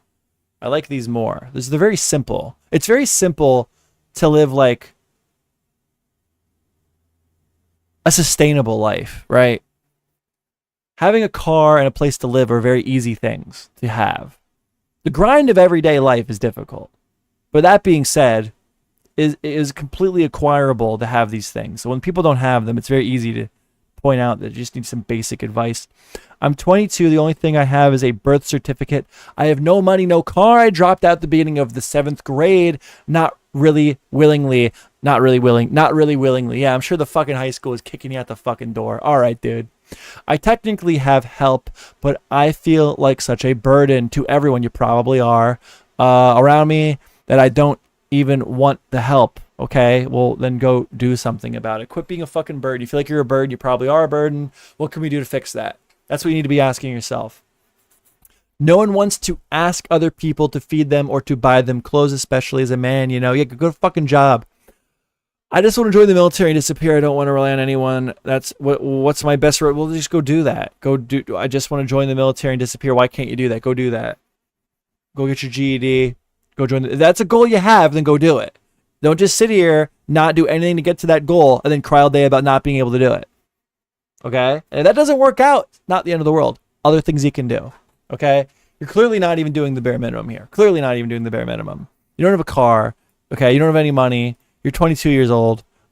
Go get a fucking job. Go make some fucking money. Go buy a car. Go get your GED if that's what you need to join the military. Go do something. Okay? Don't just do nothing Look at what you want to have and then cry about not having it. Okay? Go do something. That's my advice. That's how you fix all your fucking problems. You fix all your fucking problems by not being a fucking loser. Idiot. Why does my mom hate as I start getting older? No. Want to date but lacking feelings? No. Am I bipolar or just emotional? No. Severe imposter syndrome. Oh, I need to read this.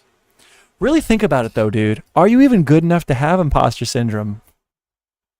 That's what I'd say. That's what I'd say. That's what I'd say. Are you good enough to have imposter syndrome? Do you think that, really? You think you're that good? All right. I, female, 24, just started my kind of dream job. Oh my God, they have a job. Holy shit. Holy fuck, dude. Oh my God. This person has a freaking job. Holy freaking moly guacamole. This person has a job. Girl bossing it. We freaking love that. We love that. We love that. We love that. We love that so much. So much. Joe, you got a job. People always tell me that I would hate working at a job. It sucks. Is that bad, Joe?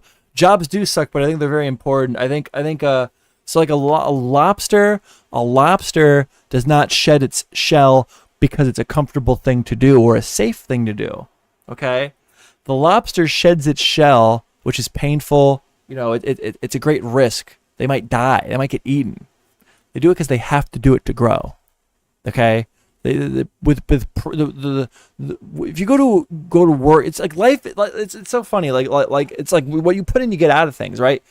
You go to the gym and it fucking sucks. It's horrible. I hate working out. You wake up, you feel sore, and then there's the benefits to that are just you are more confident. You're a more confident person a lot of the time.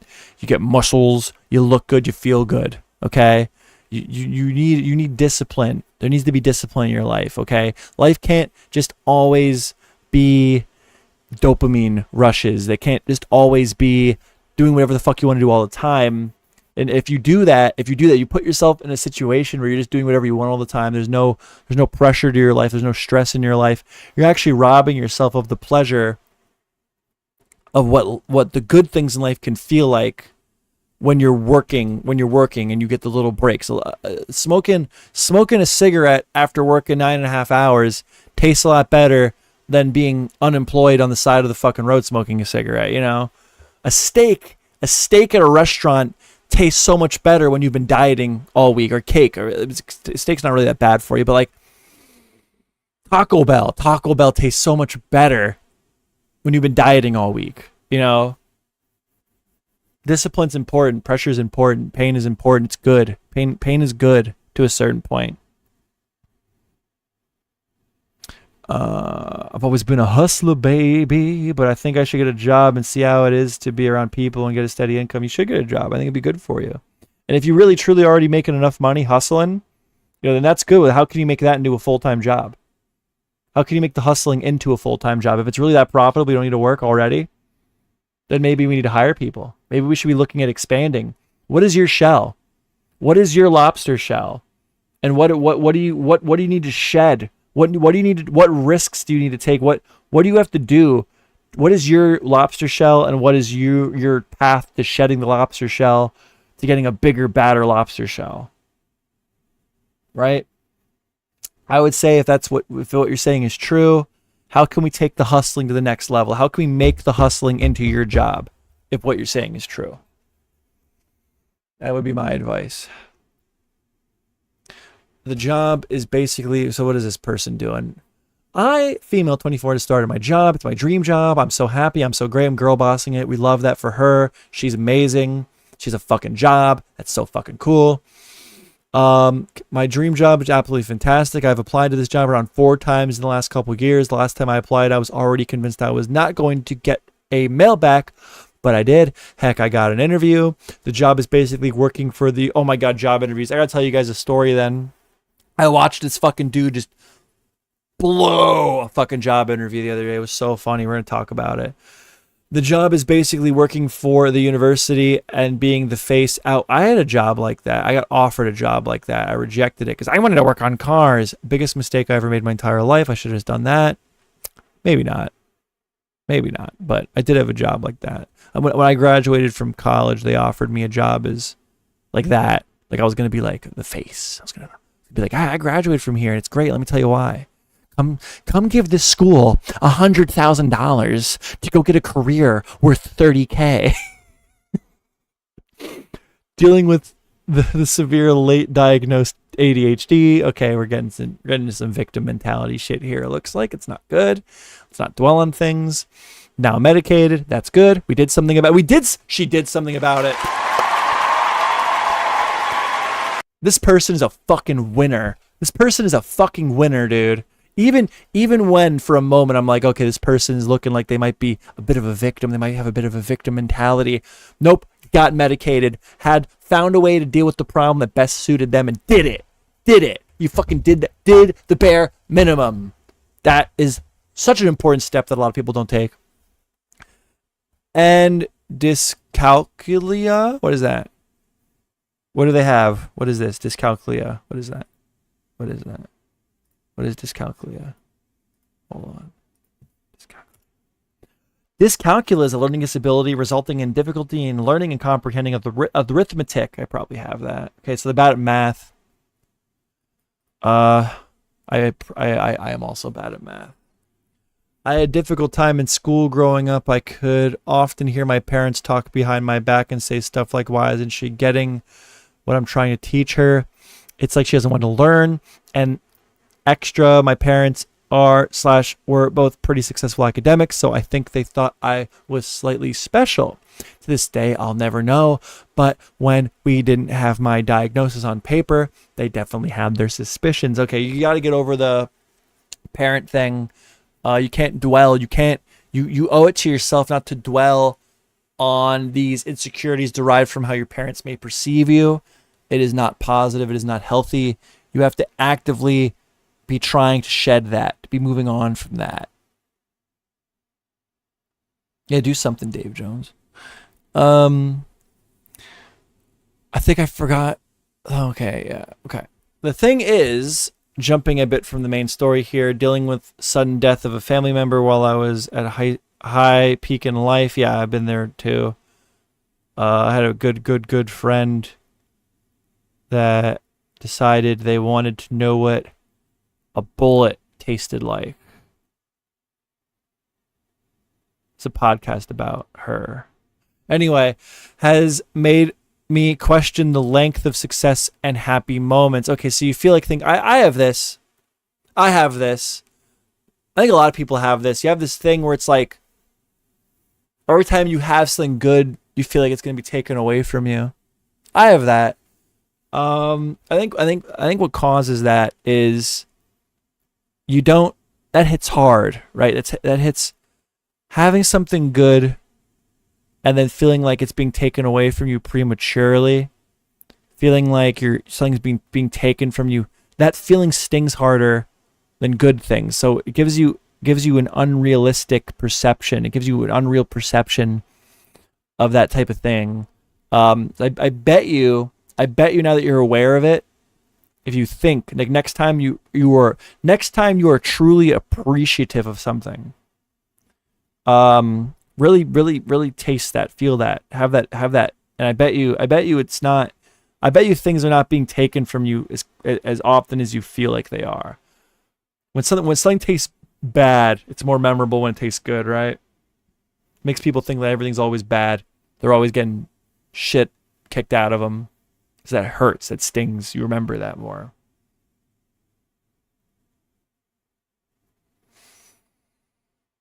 So any moment this will go away. So many of my feelings is going. You can't let this feeling that things are going to be taken away from you. So what if they are? You'll get it back. Okay.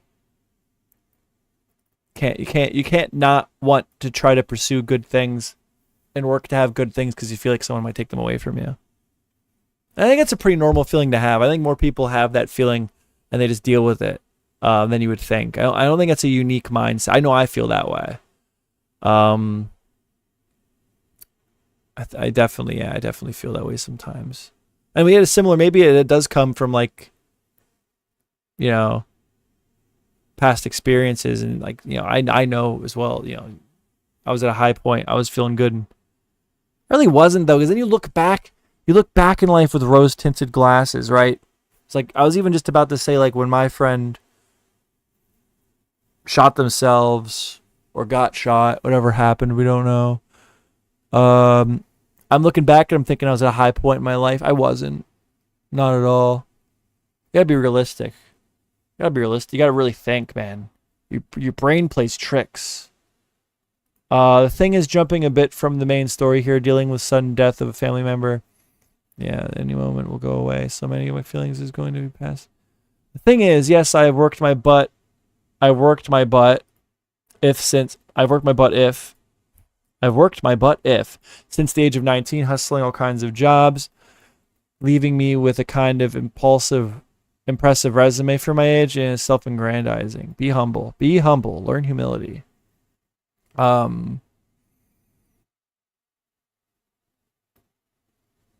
don't know why you're bringing this up.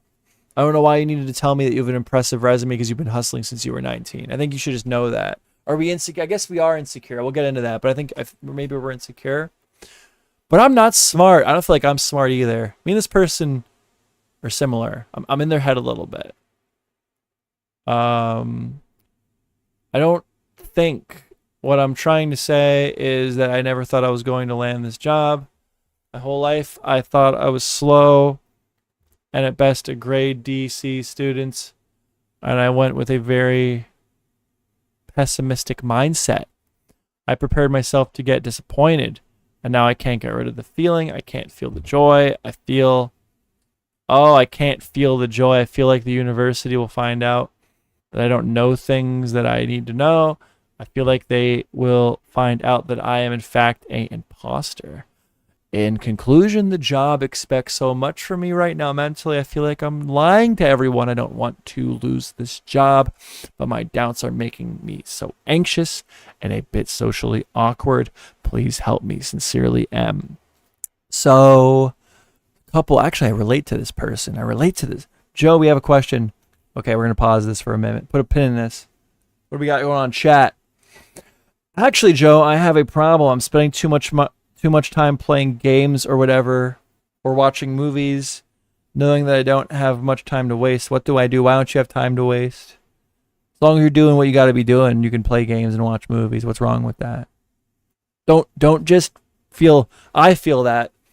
That's like a thing, right? Like you feel like you have to always be doing something. It's like, if I'm not working now, I'm running out of time. No, you can take time to fucking play video games and watch movies. You just need to make sure that you're honestly putting a proficient amount of effort into achieving your goals as well. You know, it doesn't have to just be work. I have to always find something to do, something all the time, you know.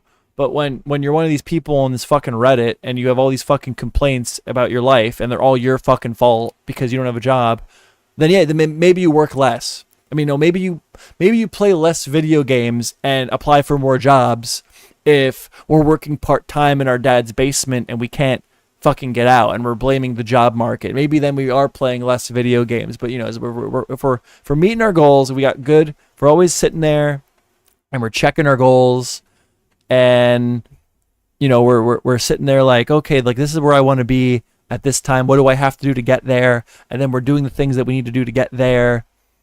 You play a fucking video game, watch a fucking movie. It's about balance. What's your question?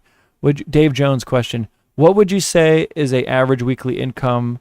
That's what I'm trying to figure out, but I guess it's different. It is different in areas. I would say, let me look. Let me think here. Well, just got the calculator. Oh, that's bright. I don't even know what I'm trying to put in this calculator. Average weekly income. I mean, shit, dude. I think you should be striving, and you can fluctuate this a little bit as long as you're paying your bills and you're meeting your goals, like I said to Bagel. But, like, I would think that, like, in today's day and age, you'd be making a minimum of $22 an hour. You know, times 8, and then we're doing that 4 times a week. Wait, no, that can't be right. Hold on, I did something wrong. 22 multiplied by 8. That's a day of work. And then there's 5 days in a week. Yeah, I think you should be bringing home at least $880 a week. And if that's not enough to do what you got to do, then you got to find a way to make more. But if you're trying to start a business, I mean, I never started a business. I've never ran a business. But I feel like if you're trying to start a business, then like, yeah, you know, there is that, you know, maybe you'll compromise. You'll make a little less than that to try to get things moving.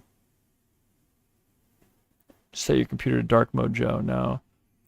I would think more than that, Dave. I'll be honest. I think, I mean, I don't know where you're living. I don't know where your expenses are. I think those all need to be considered, especially since you're trying to start something, you know, trying to start a business. Maybe you do want to make a little less than this, but I would think you want to make at least $880 a week. I feel like that's a very, very, very achievable weekly salary. But that's just me. Maybe you need to drive a little bit for work. Because my area, that's probably decent too. But, you know, like you just drive. Like, fucking a half hour of driving is not a lot of driving. And you can, where I'm at, I live in a low income area. You can increase your income significantly by just being willing to drive like a 30 minutes. And there's people that will not do it. There's people that will not fucking do it. They're like, no, 30-minute drive, you're insane. That's an hour out of my day. Okay, well, you're doubling your income, idiot. Like, tough shit, idiot, moron. But yeah, I would say 80, like for me to quit my job that I know I'm bringing home the same amount of income, I would have to be making so much fucking money, dude. Like, if I ever made like money on YouTube, if I had more than 4 people watching me right now, you know, I was like a significant entity on the internet, I would have to be making so much money before I would consider quitting my job to just do content all day long. Like when I think of I'm quitting my job money, I'm thinking like $80K a year. I'm thinking like a solid $80K a year.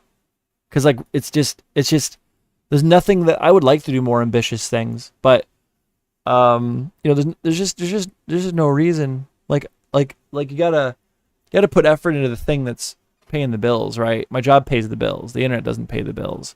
And I would need to make a lot of money before I would start to consider putting more effort into the content. And until then, I'll just do both. I don't make any money, dude. I make like when I'm like really hustling and I'm doing live streams and I'm posting the VODs and shit, I'll make like $100 in a week, dude. Like on a good week. So that's like what? $400 a month? On a good week, I'll make $400 a month. I'm not quitting my job for that. Crazy. So what is it? Why isn't getting? Because I like things. You know, I like that. That's not even counting my 401k. Like, you know, insurance. Insurance is expensive. My job pays for that. All this shit, man. Behind back stuff like that. Why isn't getting? My job gives me a car. I have a car. I don't even need a car.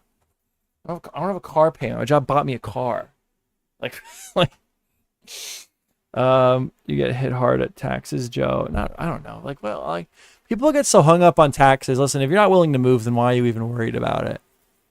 I don't get people that are like, the taxes are killing me. It's like, why are you even fucking like, what's your take home? What can you do with your take home? Are you thinking about moving? If you're thinking about moving, then we're talking about taxes, because then at that point, different states have different rates of taxes, right? Different areas have different taxes. But like, if you're where you're at and you're comfortable where you're at, I mean, I think you should be focusing more on like, okay, this is my take home. I don't plan on moving. That's a pain in the ass. What can we do? What can we do with my take home? How are we budgeting? Which I don't think you have to make that much. I really don't. I think people just want everything. People like don't understand the concept of you can make not that much money and have a PS5 but you're gonna have to like wait a month or 2 months to buy the PS5. That's not a big deal. That's totally not a big deal. It's a completely acceptable thing. Like people don't understand that. Like maybe for 2 months you're just not going to go out to McDonald's and you're going to live on a strict budget because you really want that PS5. You know? Well, I shouldn't have to do that. Okay, loser. Then have nothing. Then don't get your PS5. Then go on the internet and complain about it being too expensive. Idiot. What do we got in here? Okay, let's get back to this. Why isn't she getting what I'm trying to teach her? It's like she doesn't want to learn. Okay, the thing is, jumping a bit from the main story. Okay, we had a death in the family, hustling since 19, leaving me with a kind of impressive resume. This person has an impressive resume, they think.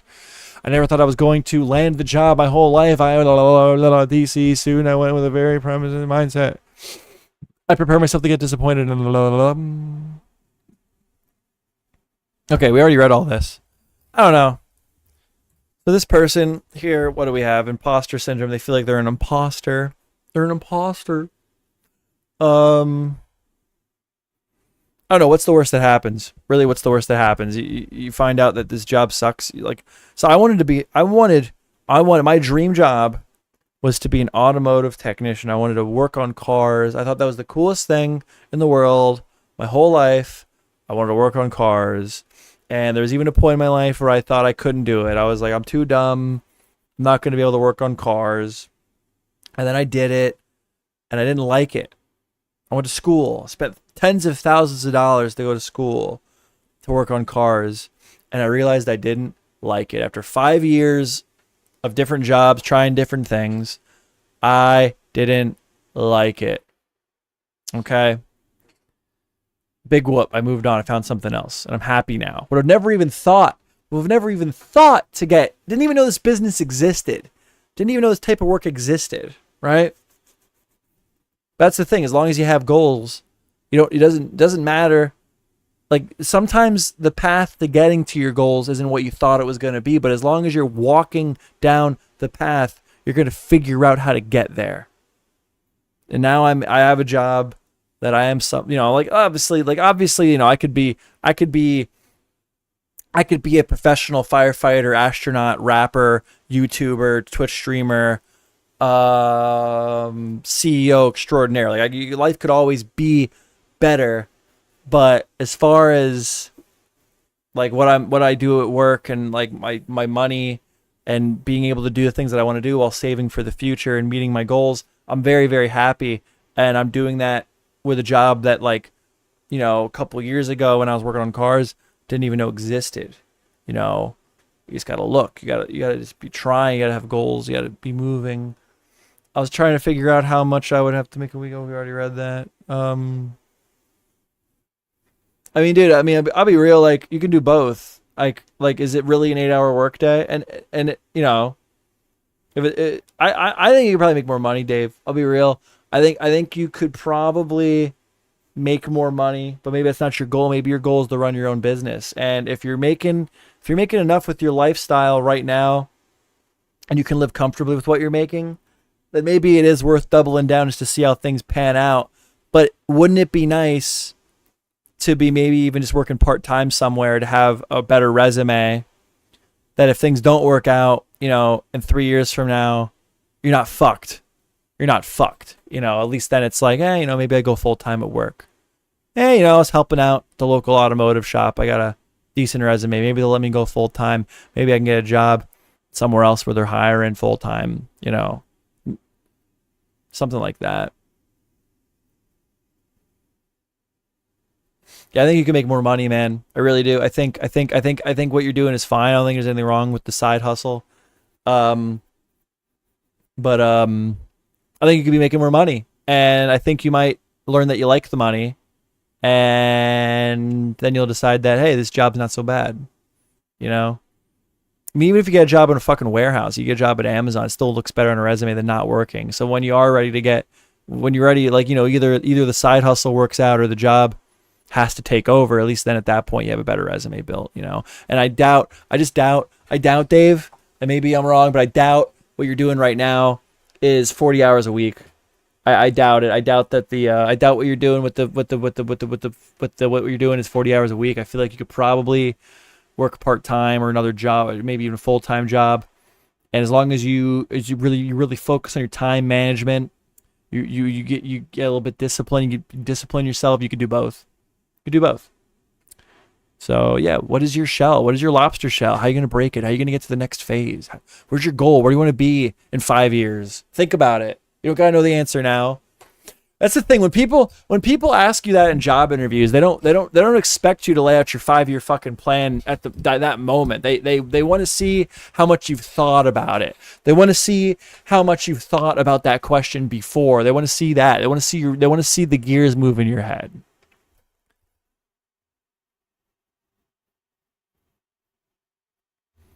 A question. Oh my God, should I take a detour quick and tell you guys about the job interview? So I was at a chocolate factory to fix some of their equipment, okay? It's pretty interesting already, right? And so I'm at this chocolate factory to fix some of their equipment. I'm waiting to get in. I'm in the waiting room. And this guy walks in. He looks like this. Hold on. I'm trying to find a picture of what this guy looks like.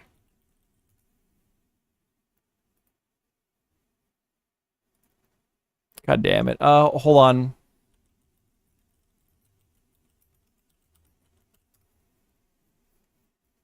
He looks like... No, these guys are too old. God damn it. Oh my God, hold on. Tap out guy. I'm gonna look up tap out. He looks like this. He looks like this. Oh, fuck. He looks like this, but like in a suit and tie. And he walks in for an interview. I found out later that he was there for an interview. He walks in for an interview, and he's not even wearing a full tie. He's not even wearing a tie. He's not wearing a tie, which is bad. You go to a job interview, the very least minimum, you wear a dress shirt and a tie. I don't care if your job interview's for fucking McDonald's, okay? You go in there with a fucking dress shirt and a tie. Really, you should be wearing a full suit, but you can compromise. So this guy walks in, and the first thing I noticed is he's wearing his fucking sunglasses with a dress shirt and like jeans. So I'm not thinking he's here for a job interview. Turned out he was. Also, what this fucking idiot is doing is he's carrying around a giant container. I don't care what was in the container. It's like a obnoxiously sized container full of water, coffee. Who fucking cares? And he's here for a fucking job interview. The only thing you bring to a job interview is a giant container of liquid. What is wrong with you? What is wrong with you? You don't just bring a fucking iced coffee in with you for a fucking job interview. You just don't do that. Why would you do that? You bring like a suit. You bring like a briefcase or a suitcase or some type of professional looking bag in with you with nothing in it, with a piece of paper and a pencil in it, because it looks fucking better than not having anything. And when they give you shit to fill out after the job interview's over, you have a nice little place to put it all. You don't look fucking crazy. You got a bunch of bags hanging around. All right. So then he goes in for the interview, and I'm listening. I'm listening as they're doing it like right behind me, because the way the office was laid out was kind of weird, and their IT was working on some kind of crazy server issue, so I was waiting for them to come get me. But this guy just loves himself a lot. He was like, I did this at my old job, and I quit because nobody ever listened to me, bro. They didn't know what they were doing. I would say something, and then they wouldn't listen to me. Like, he thinks he knows everything, right? Like, he's interviewing for this job, and they're asking him what happened at his last job.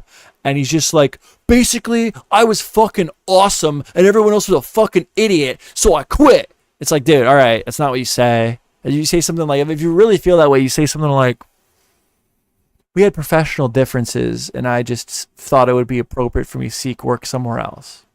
You don't sit there and be like, well, my fucking manager was an idiot, and he didn't listen to me about anything.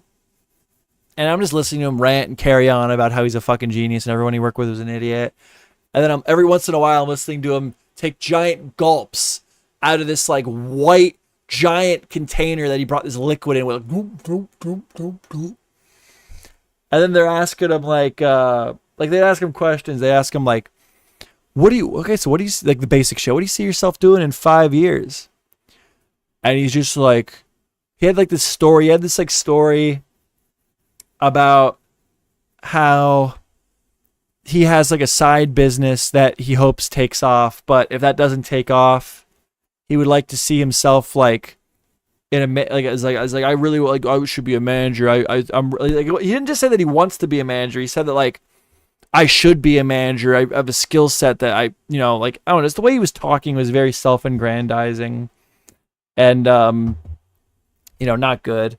Anyway, he just kept going on. He's the greatest guy in the world. He's the smartest guy in the world. Then they walk him out past me, and they're outside now, still chit-chatting. And this guy's next question was, "Can I smoke here?" And the guy's like, no, if you have to smoke over there. He's like, "All right." And then he's like, and then he goes, "You see my lenses? You see my lenses? My sunglasses?"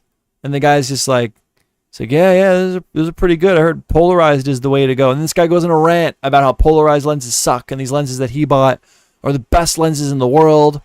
And his buddy sells them. He buys them from this guy. It's like, dude, this guy's just like off the fucking wall. Like, he's at a job interview talking like this, and eventually they fucking told him to fuck off.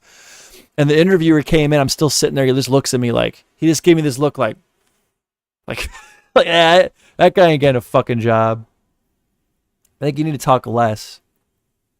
I think a lot of people, like, you just, like, sometimes you just shut the fuck up and you let them talk to you. And then you purposely are like, how can I, in the least amount of words possible, answer this question? That's how I do interviews. And you can ask my girlfriend, you can ask Noelle. Never not gotten a job on an interview, ever. Ask anyone in my family. If I get the interview, I get the job, period. Every time. Every time, dude. So that was my story.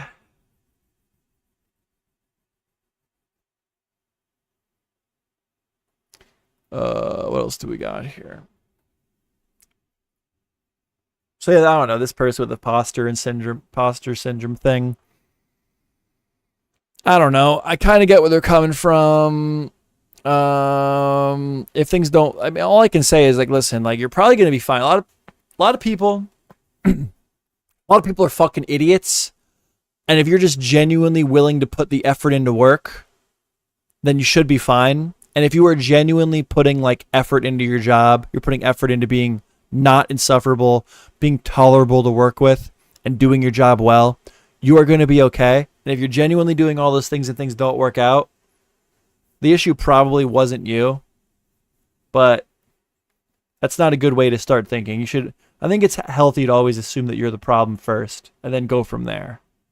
That's at least how I do things. But yeah, I mean, 9 times out of 10, you'll probably be all right. You know, you lose this job, maybe you're not qualified, maybe things don't work out, you get fired, oh, boohoo, you move on to the next thing. I'm sure you'll be fine. Seems like a pretty motivated person that's willing to do what they need to do to get to the road they want to be in life. So yeah, I'm sure they'll be all right. Don't worry about it. Worst case scenario is you're right and you lose the job, and you don't let that get to you. Shake it off. You move on to the next thing. You'll be all right. And having that attitude will help you do your job better. You're going to not work as well if you're all worried about losing your job the whole fucking time. So you kind of need to have that attitude. It's kind of a requirement. You need to have that attitude.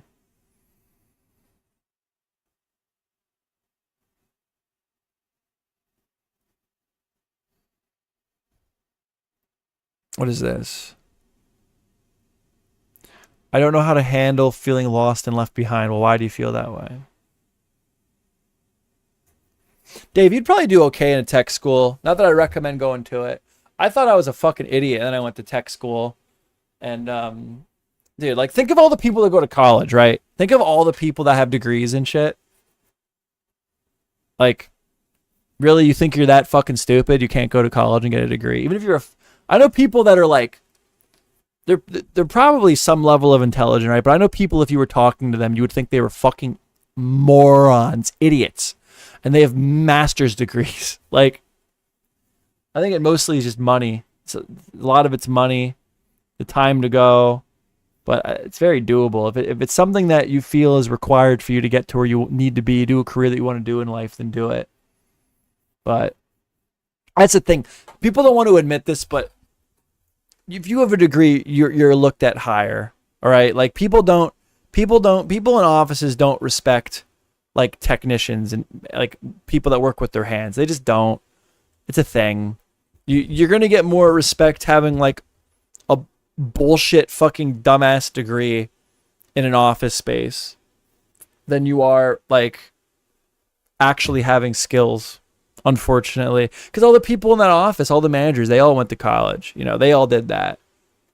So they're not going to hear you that it's a waste of fucking money. They don't want to hear that. They want other people that went to college, you know? I've worked on just about everything: cars, boats, heavy equipment, motorcycles, watches. Well, then, I don't know, do something with that. I will say this, though. Tinkering with things in your backyard is not the same as professionally working on stuff. My nose is itchy. So watch out for that. Watch out for that. It's not the same. You need to be, if you're coming from that experience and you want to professionally work on cars, you need to let the shop show you how to do things to their standards. You need to listen to people. You need to watch how other people are doing things. That would be my only advice, if that's a route you'd want to take. Yeah. Oh, what does this guy have to fucking say? I don't know how to handle feeling... Oh, my nose is so itchy, dude. Hold on. I don't know how to handle feeling lost and behind. I want so badly. I've also painted cars and did artwork. Yeah, that's cool. Fucking,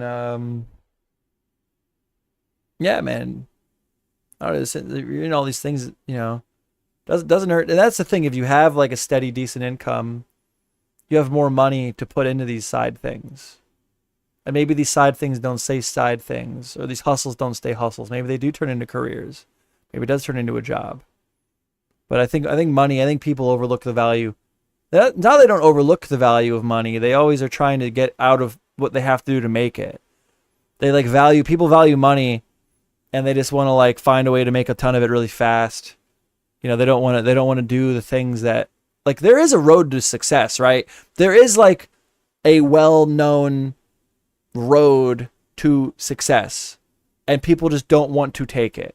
Like, there's the basic instructions on what a person has to do to be successful to any metric in life are known. People know going to college is probably a good thing. Having a job is a good thing. You know, time at a job, you're very likely to make more money in 2 years than you made when you started. Stuff like that, you know, like, but people don't want that. People would rather spend their time trying to find little loopholes and ways to get around all of that. Another thing is, what are you putting towards retirement, Dave? You know, like, no one wants to think about it. You're gonna get fucking old one day, bro. You're gonna be old. You're not gonna be able to walk right no more. You're not gonna be able to bend over no more. You're going to be fucking miserable. You're going to be waking up every day aching. Every bone in your body's going to be aching. Your brain's going to stop working. And you're going to be what? What are you going to be doing? You know, you gotta be putting into a 401k. I mean, I can't give financial advice. I'm not a financial expert, but like, you know, a lot of people have 401ks, Social Security. I know Social Security. You're not even putting into Social Security. You fucking blow out your back right now, you're done.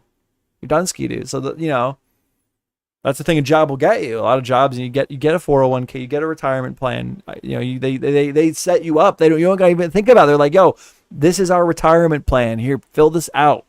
Give it back to me. And it's all done for you. You know? It's important. It's important, dude. You have so much money put away in your 20s if you just put away. Start early. Yeah, no bank account. Yeah, no credit. Credit's not necessary. You don't need credit. Credit's overrated. Credit's for people that can't save. Credit's for people that like. Credit is for people that shouldn't have credit. Credit is for people that should be nowhere near a credit card, and for people that actually take advantage of the credit cards. Like get cash back on gas and stuff like that. Like there's like, but the percentage of people that use credit cards, the people that actually use them properly, is the smallest percentage. Like most people will say, you need a credit card for emergencies. I partly disagree with that. I think that if you're already budgeting correctly, you should have like, I think a good rule of thumb is you should have $10,000 in a savings account. That's just there to be a savings, like an emergency fund. You should have like a $10,000 emergency fund, bare minimum. And then, that should get you through most emergencies, right? Anything past that is like a bigger deal, and you can get on like a payment plan. Like if you go to the hospital with no insurance and you owe like $40,000 because they had to fucking pull out your pancreas, you can get on a payment plan with the hospital. You know, I think 10K is like so. Like the idea that like you need to have a credit card for emergencies is fucking so stupid. That's the thing. What emergency are you gonna need a credit card for? That like what you think your whole house is like? Just no. Like 99.9% of the situations you're gonna run into that are gonna be an emergency, 10K covers that. And then like you just don't. I don't have a credit card. I don't have a credit card. My power goes out. Power went out the other week, a couple months ago. My power went out. You know what I did?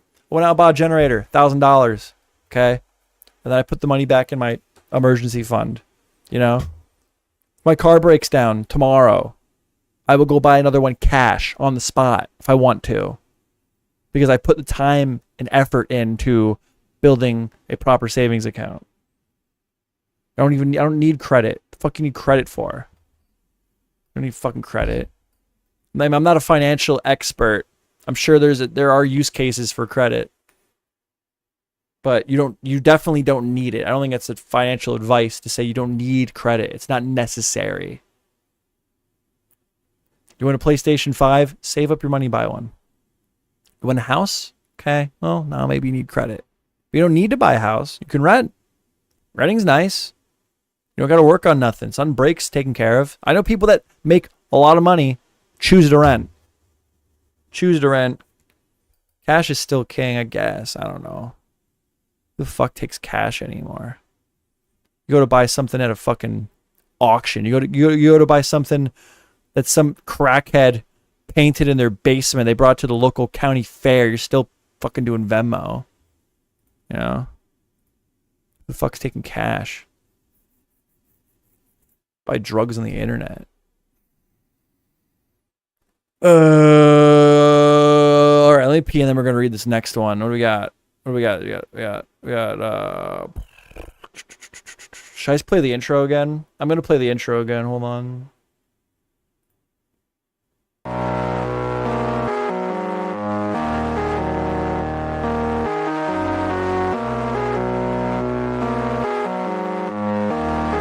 This shit ain't nothing to me, man. Yeah, hop in a Rari. She's my light, so I bought a Ferrari. Space coupe, we rockin' Atari. Take for granted the life that I'm giving. Taking risks. Get a job.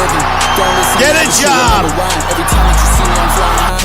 Where my whole life without being defined. All the struggle I went through, I'm living. I can change your life in a second. Needed time, so I bought me a big Behind me is one person from every country on earth. To me, man. This shit ain't nothing to me, man. This shit ain't nothing to me, man. Yeah. Loving you was the biggest line. Dealing with Changed my life blockchain, around everything. people's money, Feeling stronger than I've ever been. transactions. Put me back to the better days. Waste my life just to find a way. Seeing everything just fade away. Risking everything to throw away. Sell my soul just to find a way. This shit ain't nothing to me, man. This shit ain't nothing to me, man. This shit ain't nothing to me, Seeing man. the people that did me wrong, I cannot see them through the front glass. Changing my life, it's moving fast. Jet in a hurricane moving past. I knew in my future I'd make it out. Hop on a Porsche, they hating fast. Saying they love me, I know it's fake. I'm seeing the lies right in your face. I'm on a stage, I got a place. Light to me now, I kill the scene. I just got the brand new interface. Look in your eyes, I see the pain. Watching this light just fade away. Blew at the bass in 808s. Hang up on me now, you change your face. See me blowing up, it's time to change. Making a move, I gotta change. See my life over everything. Two-tone watch, I stayed the same. Higher mind than the average man. Beaten down, but I still survive. I refuse to be broken now. Know my worth, I ain't joking. I remember all the words. If you're thirsty, you're dehydrated. If I ever find myself thirsty and dehydrated, I drink the whole bottle at once. And the reason I do this is to rehydrate myself. Yeah, hop in a Rari. Changed my life, so I bought it for. All right, I'm back. What's going on? All right, I get it. End that now. End what now? I had to go pee. I played the intro to go pee. Can't be yelling at me for that. Can't be yelling at me for anything. I do whatever the fuck I want. What is this? Okay. Life advice. I don't know how to handle feeling lost and behind. I want so badly to go to university, More than anything in this life, I'm desperate for it because the feeling of being left behind is killing me. I, female 22, moved to a country far from my family to study. So you're in university. When I got there, discovered that reality was totally different. That's a bad. I think moving away from your family, unless you're in a really terrible situation, I think moving away from your family prematurely is bad. Like people like to romanticize, like move away from home. Moving away from home is a life hack, and they all come back. I'm old enough now. Like I know people that moved away out of high school, mid-20s. Now we're moving into our 30s, and I'm like struggling to think of anyone who didn't like come back. Not that I live in the greatest place in the fucking world, but it's the support system, it's the security, it's the family. It is important. They are important things to have. I F22 moved like again, even if your parents fucking suck, and they want nothing to do with you, they're still your parents, right? They're still like, most people like grow up around a support system, right? It's hard to build that. I, female 22, moved to a country far from my family to study. When I got there, discovered reality was totally different. I had to stop studying to work and support myself. Okay, you should have went home. You moved away to study and you couldn't afford the cost of living, so then you had to work anyway. You should have just went home. You should have found a community college at home. You can go to university. Maybe you just can't go to university where you wanted to originally. Move on. Get over it. Life didn't go the way exactly how you planned it. Oh my God, shocker. If you halt and you stop and there's nothing more you can do because you can't do something the exact fucking way you thought you were going to do it, you will fail. 9 times out of 10, you will fail. Life does not work that way. You wanted to go to this school, you wanted to go to this college, and you didn't get in. So that means you don't go to college? No, that means you go to the next best place. You know, that's part of your plan. So yeah, you should have went home. Went to a cheaper university. Yep. That's you. That's a you problem. But I can't bring myself to tell them the truth. Wait, I've been lying to my family and telling them I'm attending university, but I can't bring myself to tell them the truth. And it's killing me inside. It should. It's you're fucking up. You're fucking up. You're making mistakes here. And for what? No good reason. Going back home would mean becoming dependent again. It's not the end of the world if you have goals. If you're going to university, you're going to school to achieve some higher goal. That's not the end of the fucking world. And if you're partially dependent on them, you can still go out and make money and help support the household. You know, you're creating issues for yourself here. Throwing away all the support they've given me as well as all the money I've spent. So they gave you money, I'm getting the impression here. Especially since my family struggles to survive. Well, they're going to be, if you're just over there forever and ever and ever and ever, you're never going to school because it's too expensive over there, they're going to find out eventually. Why do you need to go to school where you're trying to go to school? Just don't go to school there. But I've wanted to go here since I was a little girl. Get over it. Get over it. I'm trying to gather the courage to tell them that I lied, but my family is very religious and I'm terrified of their reactions. Still, I don't plan to go back to my country. I left a good job for this dream. Well, it fucking didn't work out. Go home. And there's nothing for me back home. Here, I have a job as a waitress, but I live far from the city and public transportation is really bad here. Mentally, I don't feel strong enough to go back. You're fucking up. You're fucking up. You're fucking up. You're fucking up. You're fucking up. And you know you're fucking up. You're struggling to live here. It's too expensive. You can't find a good foothold. You have an option to improve your life from the goodwill of your family, and you're refusing to take that because what, you're scared they might be upset with you? They will be upset with you. You've been lying to them about going to university. Who did that? You. Oh my God. Look what's happening. The consequences of your own actions. Crazy. I've been going through a lot of stress, crying often, and constantly thinking about my life has lost its meaning. I'm trying hard not to think about dark things like suicide. And I've been on a mental roller coaster. Yeah, you need to stop lying. Like, again, the basics are so fucking important. What are we doing here? Let's evaluate this situation. You are lying to your family. You've moved here for something that you cannot afford. And instead of accepting that you can't afford it, you're choosing to work as a waitress and struggle because you're scared of telling your parents the truth and going home. You need to stop lying to your parents. You need to accept that you cannot afford the thing that you are trying to do. You need to reassess and try to find another way to achieve your goals. And without doing these 3 things, yeah, I bet you're pretty fucking bummed out right now. You're probably pretty sad. You're probably crying often. That is your fault. You lied to your parents. You weren't honest with the situation. You let it get to this point. Now here's the consequences. Bye, Bagel. I can't take it anymore. It makes matters worse. I'm slowly losing my best friend, which makes me feel even more lonely. Yeah, because you abandoned your whole support system for this grass is greener on the other side fantasy you made up in your fucking head that didn't come true when you actually went there in real life. Shocker. Fucking shocker. I'm directionless. Yeah. You hit a brick wall and then decided to sit at the brick wall instead of trying to find a way around it. Okay? Life is falling apart. Yeah, it seems like it. I feel useless, stuck in an endless loop. I love my mom so much. I just want to make her proud. I'm so lonely and lost. Well, listen, you know that you're lying to your parents. You know that that's not the right thing to be doing. You need to be honest with your parents. After you're honest with your parents, you need to work with your available support group, which seems to be your parents. You need to come up with the next logical solution. Maybe that's they give you money. Maybe that's something else. It's probably going home. It's probably living with them. It's probably going to a university. It's more affordable for you, more closer to your natural support system. And then after that, you get into that situation, you figure out what your next move is, and then you move on with your fucking life. You don't just sit and dwell because you made a mistake. You got to move on. You have to move on. You have to be honest with your parents and move on.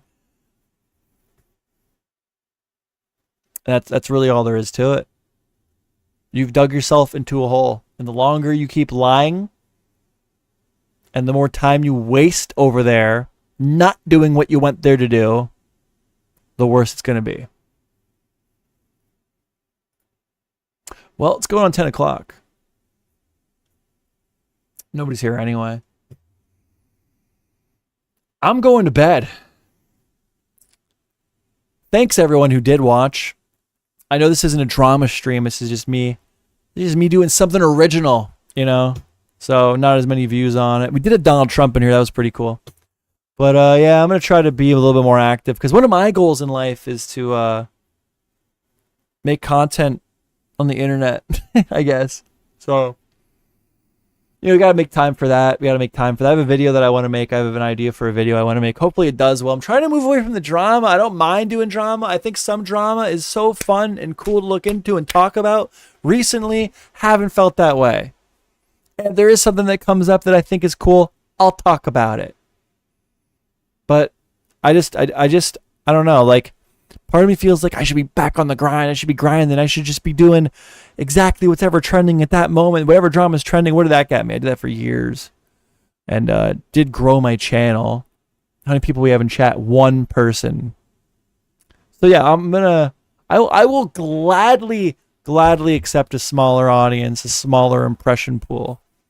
If the people that watch me stick around, they actually like my content. They just don't want me to regurgitate their opinions into their ears for validation. That's what I would like. That's what I would like. So that's that for me. Good night. Thanks for everyone for watching. I'll leave the stream up for a little bit. I don't think I'm going to clip this one. It's kind of a stream that has to all be taken as one piece. It's very long, so yeah. Good night.